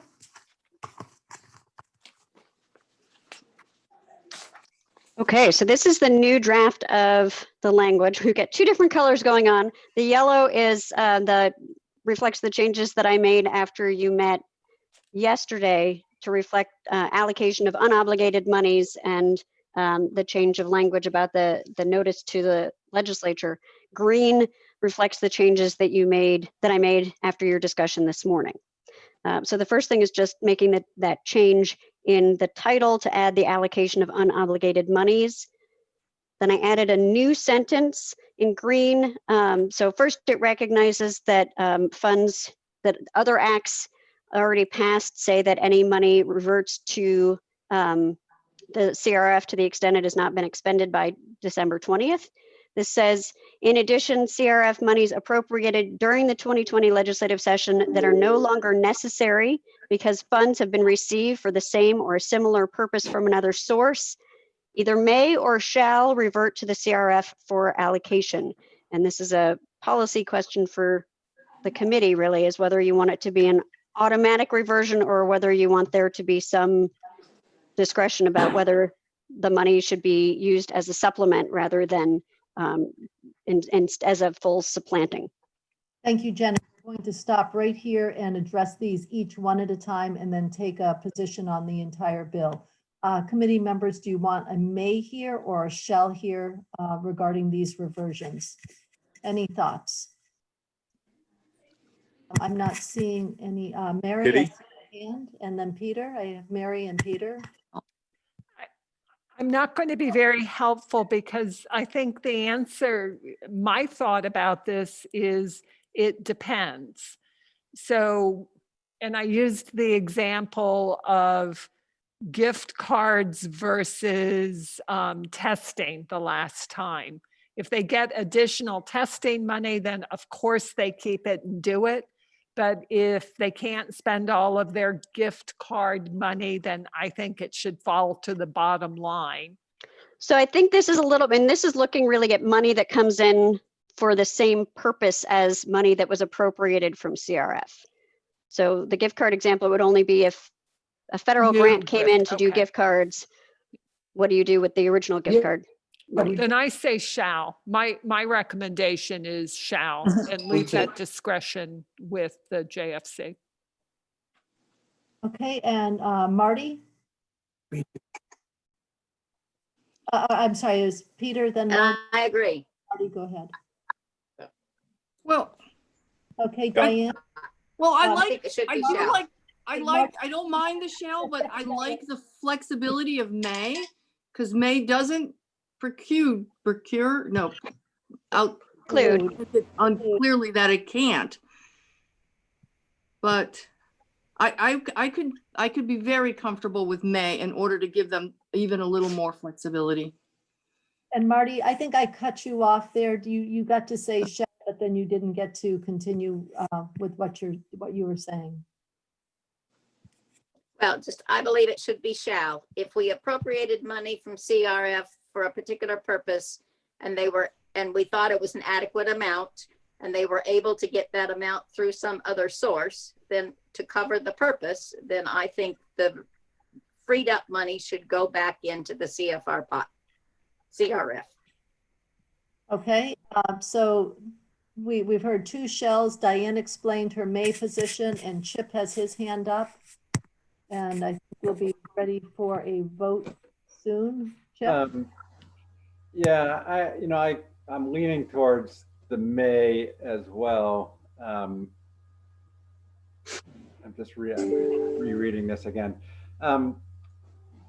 It does seem to me that this provides flexibility. I don't think that people are, well, we have other in this bill and in other, I think almost every other bill, we have ways of making sure that money that is going to be unnecessary comes back to the CRF pot of money, and to sort of limit the sort of put a shell in there that would sort of supersede everything else. I think we risk doing something we might not intend to do. So I would lean towards may, knowing that, or believing myself that we have other mechanism, other controls to make sure that money is not just sitting there unused, that it will come back to that pot. Okay, and thank you, Chip. Peter, I called on you and forgot to go back to you. Yeah. Peter. So Chip just raised an interesting question that I'd ask Jen to address, please. Okay. Sorry, what Yes. specifically? No, I followed his explanation, but. Well, yeah. So as he said, if we allow them to, will this cause unintended consequences if we put in a may versus shall? So I think that the difficulty with may is who makes that decision. So, I think if it shall revert to the CRF, I think that effectively gives finance and management the ability to pull it back. If it just says may, you may need a decision maker. I think the language lets finance and management be the decision maker, because they, they really have the authority to pull it back. The way I read this, up on the top. So my question is, we heard Peter's comment about an unintended consequence for may. What is the unintended consequence we may have if we use the word shall? I mean, it would work both ways. And so. Yeah. Well, maybe if it's okay, I'll just, this is not, I think you can do it either way. My problem with shall, or my concern with shall, is the language says similar or substantially similar. And so, you get to these in the healthcare area, if the money comes in and it's not, I mean, I don't know, somebody's got to make a determination that this is substantially similar, therefore the money should revert. So either way you are, there is a risk here that you've assigned money for X, some other money comes in, therefore the money you've assigned for purpose X can no longer be, will all of a sudden revert, and you'll have to redecide whether you want it to. That substantial similar interpretation is an issue. It's as I think about it, I don't know. I think this is really a call for you all. I guess the only thing I'm feeling in this is that it is such a dynamically changing thing that we have people in the agencies that know what they're doing. We have, the administration that knows what they're doing. And I just feel like the May gives the whole system sort of more flexibility to respond to the changing pandemic than the shall, because you're sort of putting an absolute in there, but it'll work either way. I mean, because then joint fiscal can reallocate it.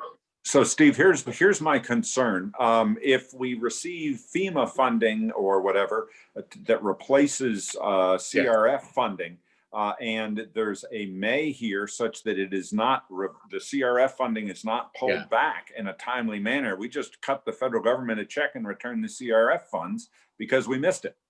Yep. Whereas the shall is resolute. Yep. Okay, so can I have a full screen, please? And Maida, you had your hand up. I need a full screen of faces, and we're going to take a quick vote on this. But Maida, I saw your hand. Yeah, I had my hand up because what Steve was saying made sense to me, and then Peter weighs in, and that made sense too. I'm back with Mary. It depends. Yeah. This is bad. I'm sorry. Mary? So I went first and said shall, and then I'm with May now. I understand the need to get the maximum flexibility.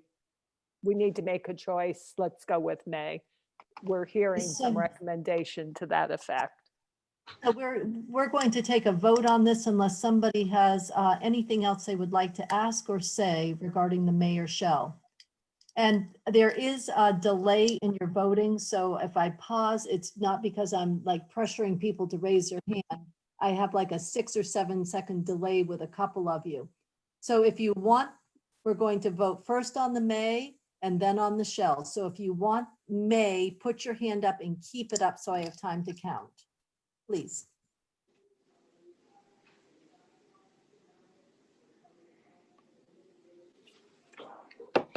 Okay, put your hands down.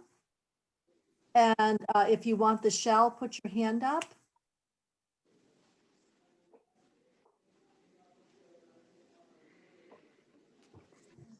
Are we missing a member? Oh, Chip, I didn't get to see you because you're under someone's hand. Chip, which are you, may or shall? All right, I was a may. You were a may. So I think I have 6 and 4, but I'm going to tell you the shells. The shells I have are Marty, Dave, Linda, and who's my other shell? Peter. Was there another shell? I miss Chip's because it was under my cursor. Okay, 6-4. I don't have to break that tie, so we'll go with the may. Okay, let's continue with the language, please, Jen.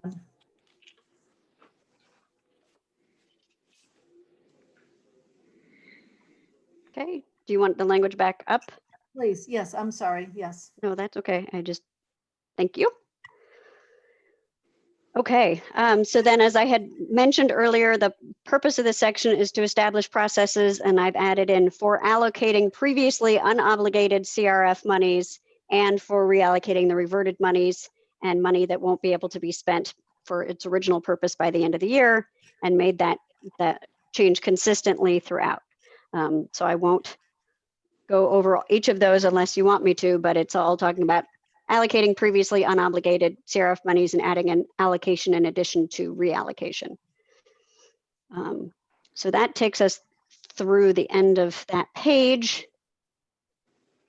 Okay. And actually almost to the next. So we get to criteria for criteria and priorities for approval. So first we look at compliance with the CRF parameters and timeliness. I didn't change those.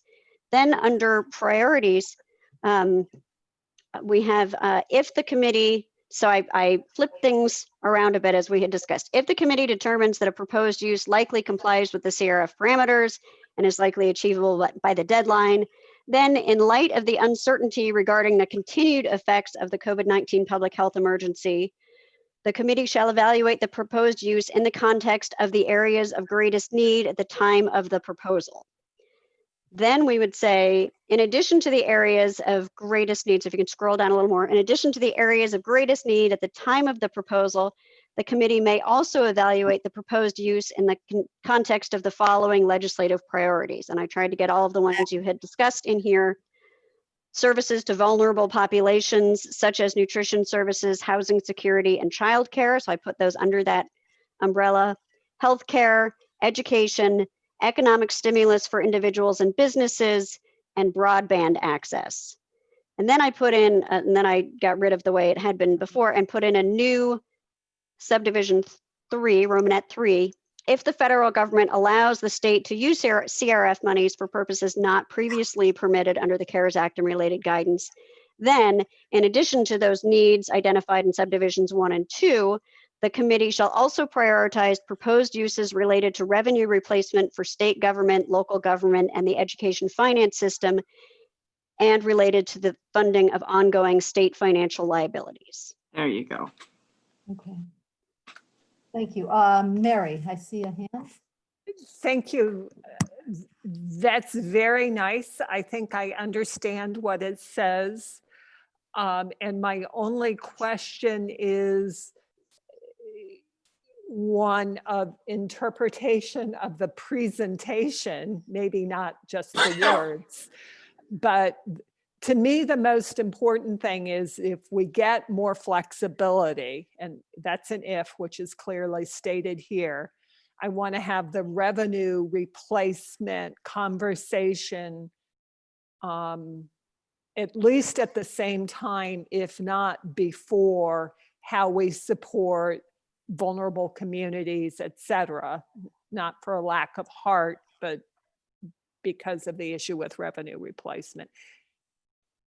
So I think there's certainly a way to do that. If that's the way the committee wants to go, I would probably flip 2 and 3 and say, if the federal government allows us to use it for things we couldn't earlier prioritize revenue replacement and funding of state liabilities. If the federal government does not allow us to use it for new purposes, then here's the list of priorities and have that list.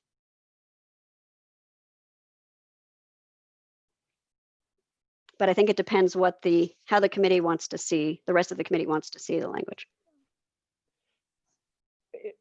My pitch for this is the continuing hope that's maybe built on nothing, that we will get some more flexibility from the feds that will really help address some of these core needs that we perhaps are, not perhaps, that we are underfunding right now, both within state government and to our part, to education, et cetera. And that I want us to think about that first. That's my advocacy. So from a drafting standpoint, I think it's very doable. I look to the rest of you for the policy direction. Marty?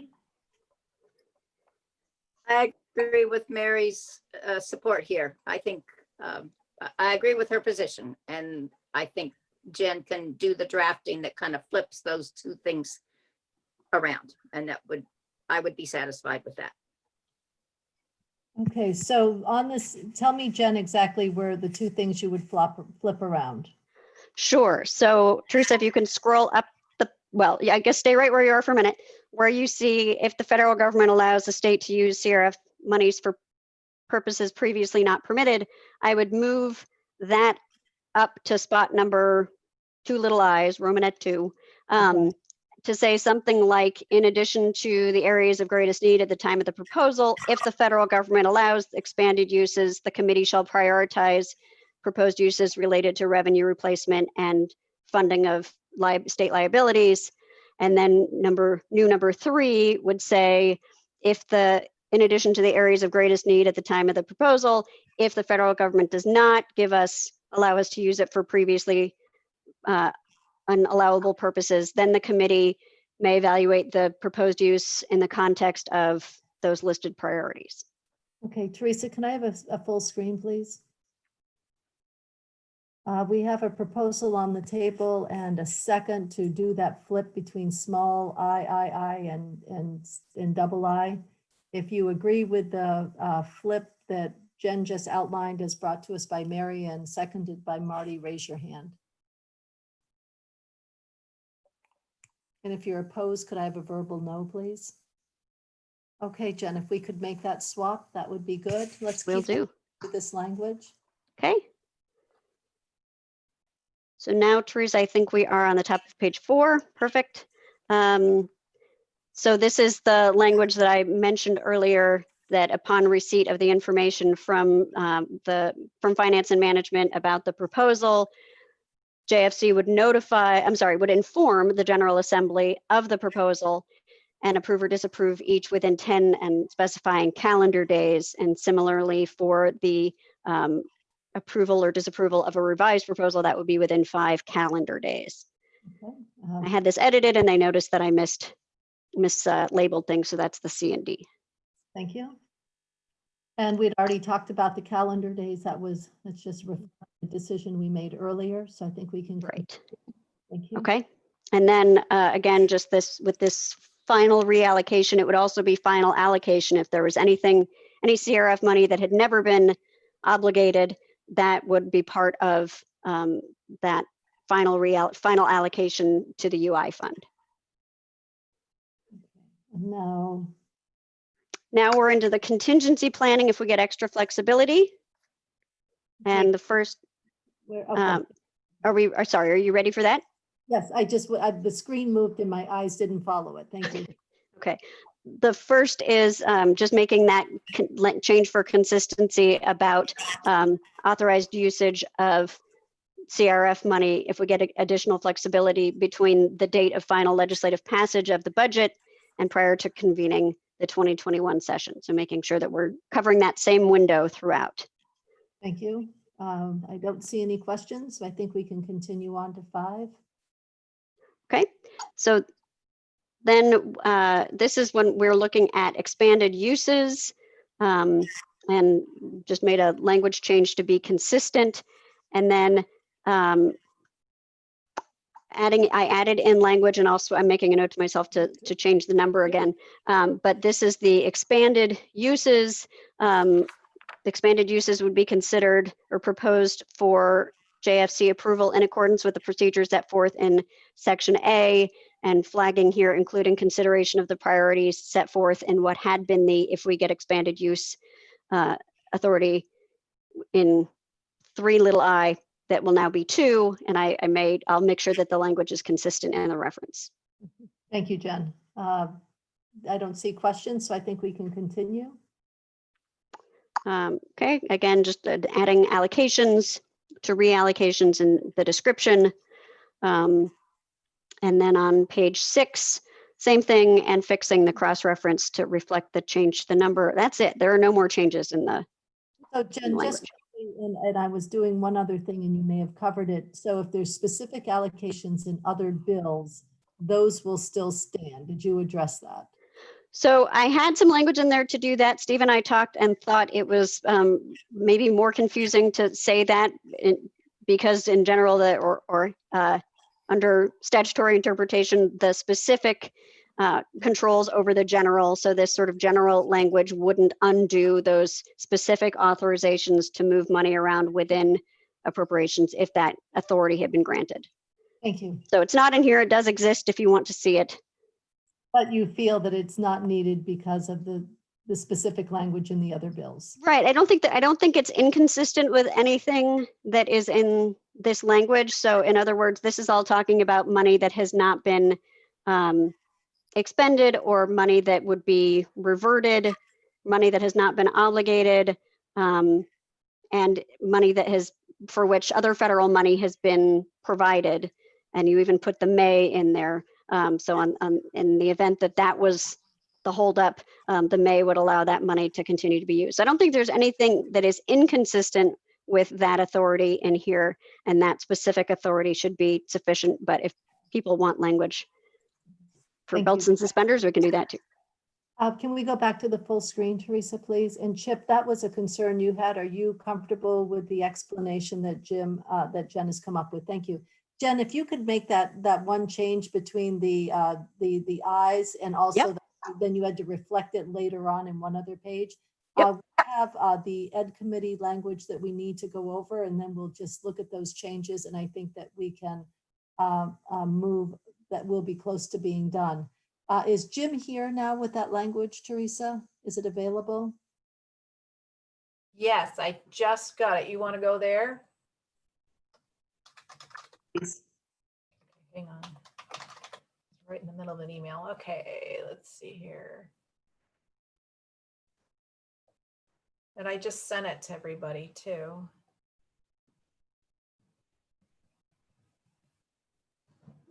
Word is slow. Here we go. I don't think Jim is here, Kitty, Oh, if we're looking for him, but. So I would, Chip, is this different than the one before, or? Yeah, we asked Jim to come back with language, which he did, and. Where did I put it?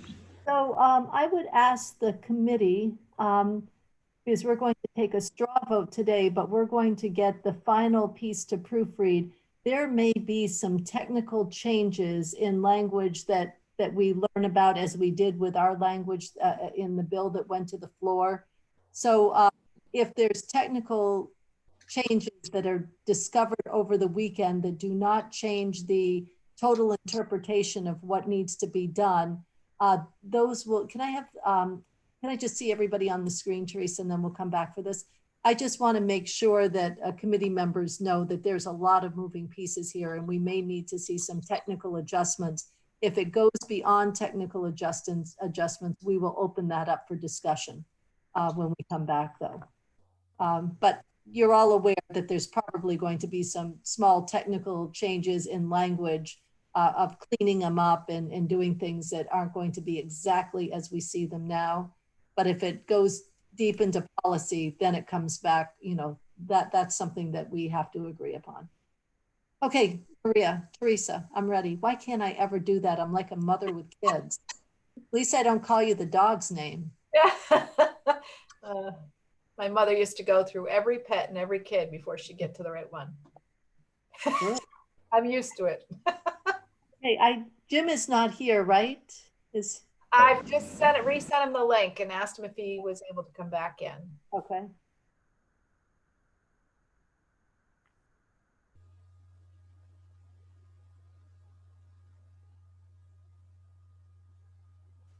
Does Representative Conquest want to go through until we get him? Are you comfortable walking through any of this? Yeah, I mean, I can tell you how I read it, but it'd be great if Jim shows up. So you guys have the yellow copy. So this first part is where, well, he changed the date so that the allocations, the determination about allocations not being fully used is made by December 20th. And then this is where it gives the agency real sort of full authority to reallocate funds. So it says, if they're not fully used by December 20th, December 2020, or based on its view of relative priority, should be reallocated to another category, it may reallocate that funding to one or more of the other categories that it believes has or will have eligible CARES Act expenses. So my reading of this is that we appropriate the money in as it's laid out as we walked through in the bill before, but the agency could as it determines necessary or determines what the needs are, could reallocate any of that money into one of those categories immediately. Then section B is trying to address the issue of what happens between December 20th and December 30th. So it says that if the agency expects that a recipient will have eligible expenses during that period, it will provide the funding for those expenses to the extent that the funding is available, unless the agency has reprioritized that funding, as we just discussed in section A. Frankly, I wonder if that's necessary. That last clause is necessary because it leads in, it's led into with, if to the extent funding is available, I think. It would You be have phone a friendship. Jim is here, so he can now, explain that piece. excellent. Much better to have him do it. Welcome, Jim. Thank you. Oh, sure. Hi. Are we going through this language? Is that? So let's, in fairness to Jim, let's go back up to A and run through. And let's start right here. And if you could walk us through it with your reasoning behind how it's worded, please. Sure. Yeah. So for the record, Jim Denver, that's console. So the wording is this funding is allocated to the categories under B, C, and D.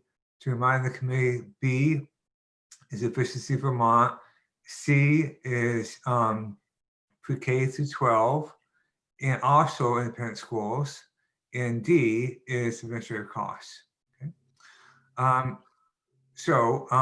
That says if the agency determines that any allocation to a category, one of those four, is likely not to be fully used by December 20, or based on its view, relative priority should be reallocated to another category, it may reallocate that funding to one or more of the other categories it believes has or will have eligible expenses.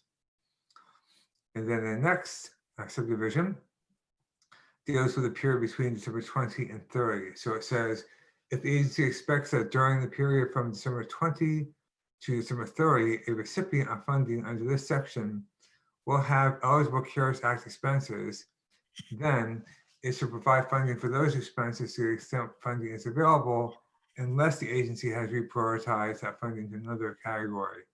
And that's basically the change that we talked about, trying to reflect what you were intending. There's a further change in page 4, which is parallel to this, dealing with the funding for the school equipment. So it changed the date here on line 6. So the $4 million, if it's not likely to be used by December 20, it shall be reallocated to eligible CARES Act expenses for K through 12, because through 12. And again, for that 10-day gap, if the agency expects during the period, that 10-day period, a recipient of funding under this section will have eligible supplies and equipment, food service, CARES Act expenses, then should provide funding for those expenses to the extent funding is available, unless it's reprioritized that funding under the previous section. And I was at the end of the changes, I believe. Yes. Yep. Okay, questions from the committee members regarding the changes that we had asked for? Chip, you had started to ask a question, and did you want to continue that with why it was needed to be stated twice? Oh, I mean, no, it's not significant. It wouldn't change anything to take it out. So it's probably just my editorial preference, and that's not worth anything right here.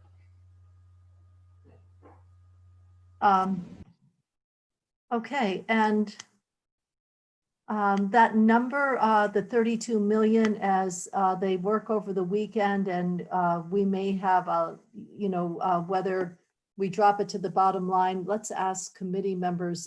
We're trying to move forward with additional funding for education, and we did drop a bit to the bottom line. And as they smooth out those CRF numbers, if there's 100,000, do you want to add it to education, or do you just want to drop it to the bottom line for when we, send it to the Senate, and then we'll reconcile our own priorities when we come back? Madam Chair, I'm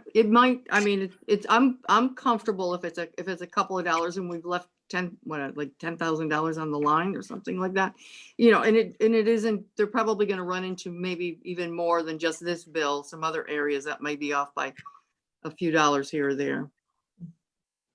I think that we,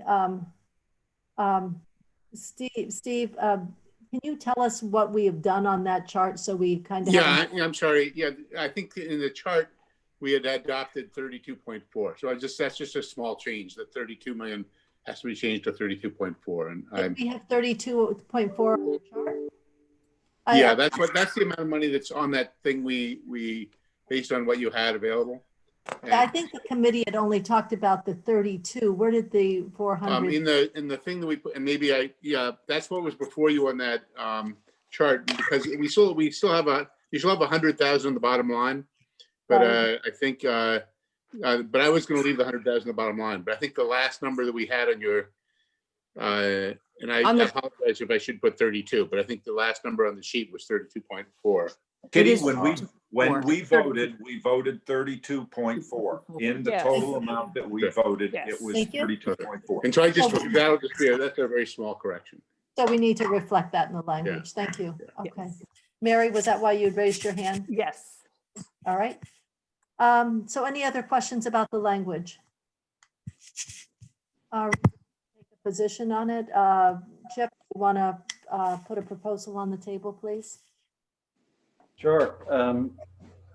Trying to think what the proposal should be. I mean, I propose that we accept the revised language to the proposed CRF education language from House Education Committee. Okay, and that was the entire piece of language that was put together, that was put before us, and it's going to all fall into the budget in its entirety. Are there any questions on that piece of language? I don't want there to be any confusion on the House Ed language in its entirety. Marty? Well, then that's my confusion. The stuff about the school days and the other stuff that's not really budget issues, is that going to go in the budget as opposed to a separate bill?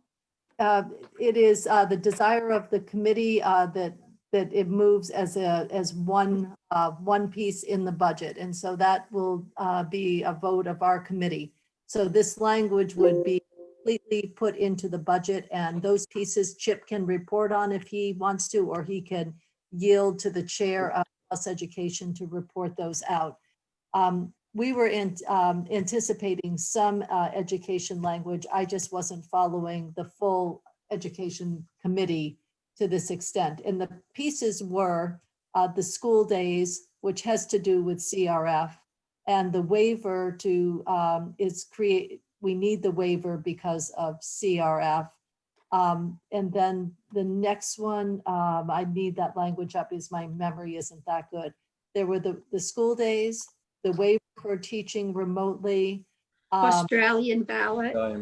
The Australian ballot, which is also related to CRF and going to polls. And then the last one is something that, Chip, you're going to have to explain better than I can, other than you said that we have passed this before in the House. Can you talk to that one, Chip? Well, we have Jim here. Why don't we ask Jim to... Can you pull that back up, please? Section 7. And so the rest are all related to our coronavirus relief section. The last one, let's see. The waiver we've talked about right here, this one, the elections. Can you talk to this one, Jim and Chip? Jeff, you want to go first or me? Why doesn't Jim go first? Okay. Okay, Jim, you So, go. yeah, this language is not related to COVID. This language basically reverses the way a vacancy is usually filled by statute on a school board, so on a unified union school board. In some cases, seats on a school board are allocated to various towns. And under current law, without this language, under current law, if there's a vacancy on the school board and that vacancy is allocated to a certain town, under current law, the select board for that town selects the replacement, fills the vacancy. This language reverses that and says that if there's a vacancy on the Unified Union School District Board that was allocated to a town, the school board fills the vacancy, not the select board, but the school board has to consult with the select board. Chip, do you want to add anything else? No, and frankly, I did not hear any of the testimony in the committee when they considered this. So, I just take it as the committee's decision. And I know that this along with the other policy pieces are ones that they felt that they needed to get done. I don't believe that they're going to have a miscellaneous ed bill, and that I think is, to me, the justification for putting all of this in the budget, as much as we would all like to keep policy out of the budget when we can this year, just because of the timing of the year. And I think there's a couple of things. So that one is pretty much done. That's great. Thank you. The end of the year one. I think those two other things, I think we have to do. Did somebody mute Steve? Steve, are you on? talking Oh shit! to all of us? Am I on? Hold on. I'm gonna find out all his secrets. I wondered, but I couldn't figure that out. He didn't say anything other than, well, we know one word. Marty, I see your hand up. Just on this last section 7, I understand it, but is this just a temporary measure? Because on the very end, it says it shall be repealed next year. Well, 2 years from now.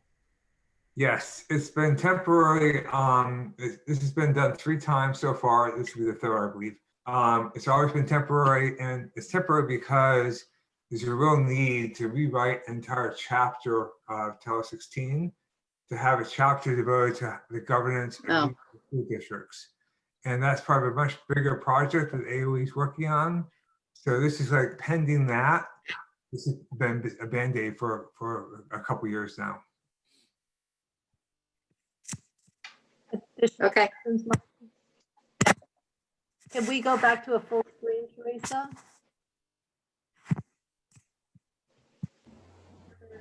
Thoughts on this piece or the entire ed language piece? Chip, now do you want to put a proposal on the table? I'm not seeing any other questions or comments. Mary, I have a question or comment, and then Chip, if there aren't any, we'll move back to you. I have reservations about policy in our bill, but there aren't any other vehicles for moving these items. There are policy issues that have been considered before they make sense to do. And if we're the bill, then let's get it done. Right? I support the proposal to put this into our bill, and let's just move it forward. Chip, unless I see anyone else, I'm not seeing any other blue hands. Chip, this is your section of the budget, so I'd ask you to put a proposal on the table. Thought I had, but I'll do it again. I propose that we include the language from the House Ed Committee titled CRF Education Language, as we have asked Jim Demaray to amend it. Any final questions or thoughts for Chip? to move this last piece of language, please raise your hand and hold it for a minute because I have delays. 5, 6, 7, 8, 9. I have 9. Bob is off, but that is a majority. And believe it or not, that takes care of our last piece of language for the budget. We're done. We just finished our work. Jim, thank you very much. You were the crown jewel that brought in the last piece, so thank you. Great, thank you very much. So all I would ask is, Jen, thank you for, oh no, Jen, you're going to be the last piece of work. You're going to You want to show look at it? things. I was too anxious for my grilled cheese. So Quick. Jen made those final changes. And let's pull those up on the screen, Teresa, if you have them. I gave Jen driving privileges. All right. Okay, excellent. Cool. All right, can you see my screen? We can, thank you. Great. Okay, so the changes are in green, and so this is now under the priorities for a proposed use. We have, so the first one says, evaluate the proposed use in the context of areas of greatest need. We'd already looked at that. Next, we have, if the federal government allows the state to use CRF monies for expanded purposes, then in addition to evaluating the proposed use in the context of the areas of greatest need, the committee shall prioritize proposed uses related to revenue replacement for state government, local government, and the education finance system, and related to the funding of ongoing state financial liabilities. Then if the federal government does not allow the state to use CRF money for expanded purposes, then in addition to evaluating the proposed use in the context of the areas of greatest need, the committee may also evaluate the proposed use in the context of the following legislative priorities. And those are the ones that you had listed. And then when we go to the contingency planning for expanded uses, it says, inform the Joint Fiscal Committee and propose additional uses, which may include using them for Joint Fiscal Committee approval in accordance with the procedures set forth in Section A, including considering the areas of greatest need and prioritizing the uses described in Section A, B, 3C2, which is now that expanded use language. I believe it was Mary and Marty who wanted the swap of 3 and 2. Does this do, can I have the full screen now, Teresa, please? Oh, that's me. Yep. Nope, that's good. Does this do what both of you were hoping it would do? Yes. And any questions or comments from the remaining committee members? If not, are we ready to take a vote on this this end of CRF construct once the legislature is gone, giving Joint Fiscal Committee authority and then all the intricacies in this bill that would allow the moving pieces? Are we ready to take a position? I'm going to ask if you support this with this last change. Please raise your hand. And if you're opposed, a verbal no, please. And we are good. And Jen, you brought in the last piece, so you got the final crown. Yay! Thank you for your work. So this is it. We did it. The CRF is done. Making the changes between the original January bill and the Q1 bill and the restated bill. Those pieces are done. And the transportation piece is in here, and we're going to, I need some time to think about how we're going to roll this out on the floor, but if you who are going to start to prepare, brevity, get the highlights, and we're going to do a caucus of the whole, but on the floor, as long as the highlights are there, individuals, members can then ask the questions that didn't get answered, either from their own reading or from us reaching out to those that we're partnered to. This would be a good time to reach out in a single email. You could do that in the caucus of the whole or in our presentation. There will be time on the floor for certainly to ask more questions. So I would ask, Diane if you would call the roll only for a straw vote a straw vote. Can we do a straw vote by hands without calling the roll? Are we, however you want to do it, if Diane needs practice, I don't know. But I do need practice. this has all the CRF money. We got to the end of a lot of large projects, getting the full 1.25 million out the door, as well as the construct for the state colleges so that they're getting general fund and not CRF. The construct for when we're gone, it's a massive bill. So I want to personally thank all of you, because it's been this time period that I've really seen how well you all know your budget areas and the ins and outs and can explain them, I think, as well as if you were sitting in the policy committee. And so thank you very much. Nice work, all of you. So let's take a straw vote and then enjoy the rest of this beautiful Friday. So I just recorded it on the sheet. I just put straw vote FY21 budget Friday the 4th at 1 p.m. You know, for this is not the official document, but this is just for our own records of where we are. You can Are use you it as ready, Madam kindling. Chair? Yes, and you can use it as kindling later. I'm going to kindle my whole desk. Representative Conquest, Yes. Representative Fagan, Yes. Representative Feltus, Yes. Representative Helm. I think he's away. Yes. Oh, Representative Hooper, Yes. Representative Jessup, Yes. Representative Lanfer, yes. Representative Myers, Yes. Representative Townsend, Yes. Representative Yakavoni, Yes. Representative Toll. Yes.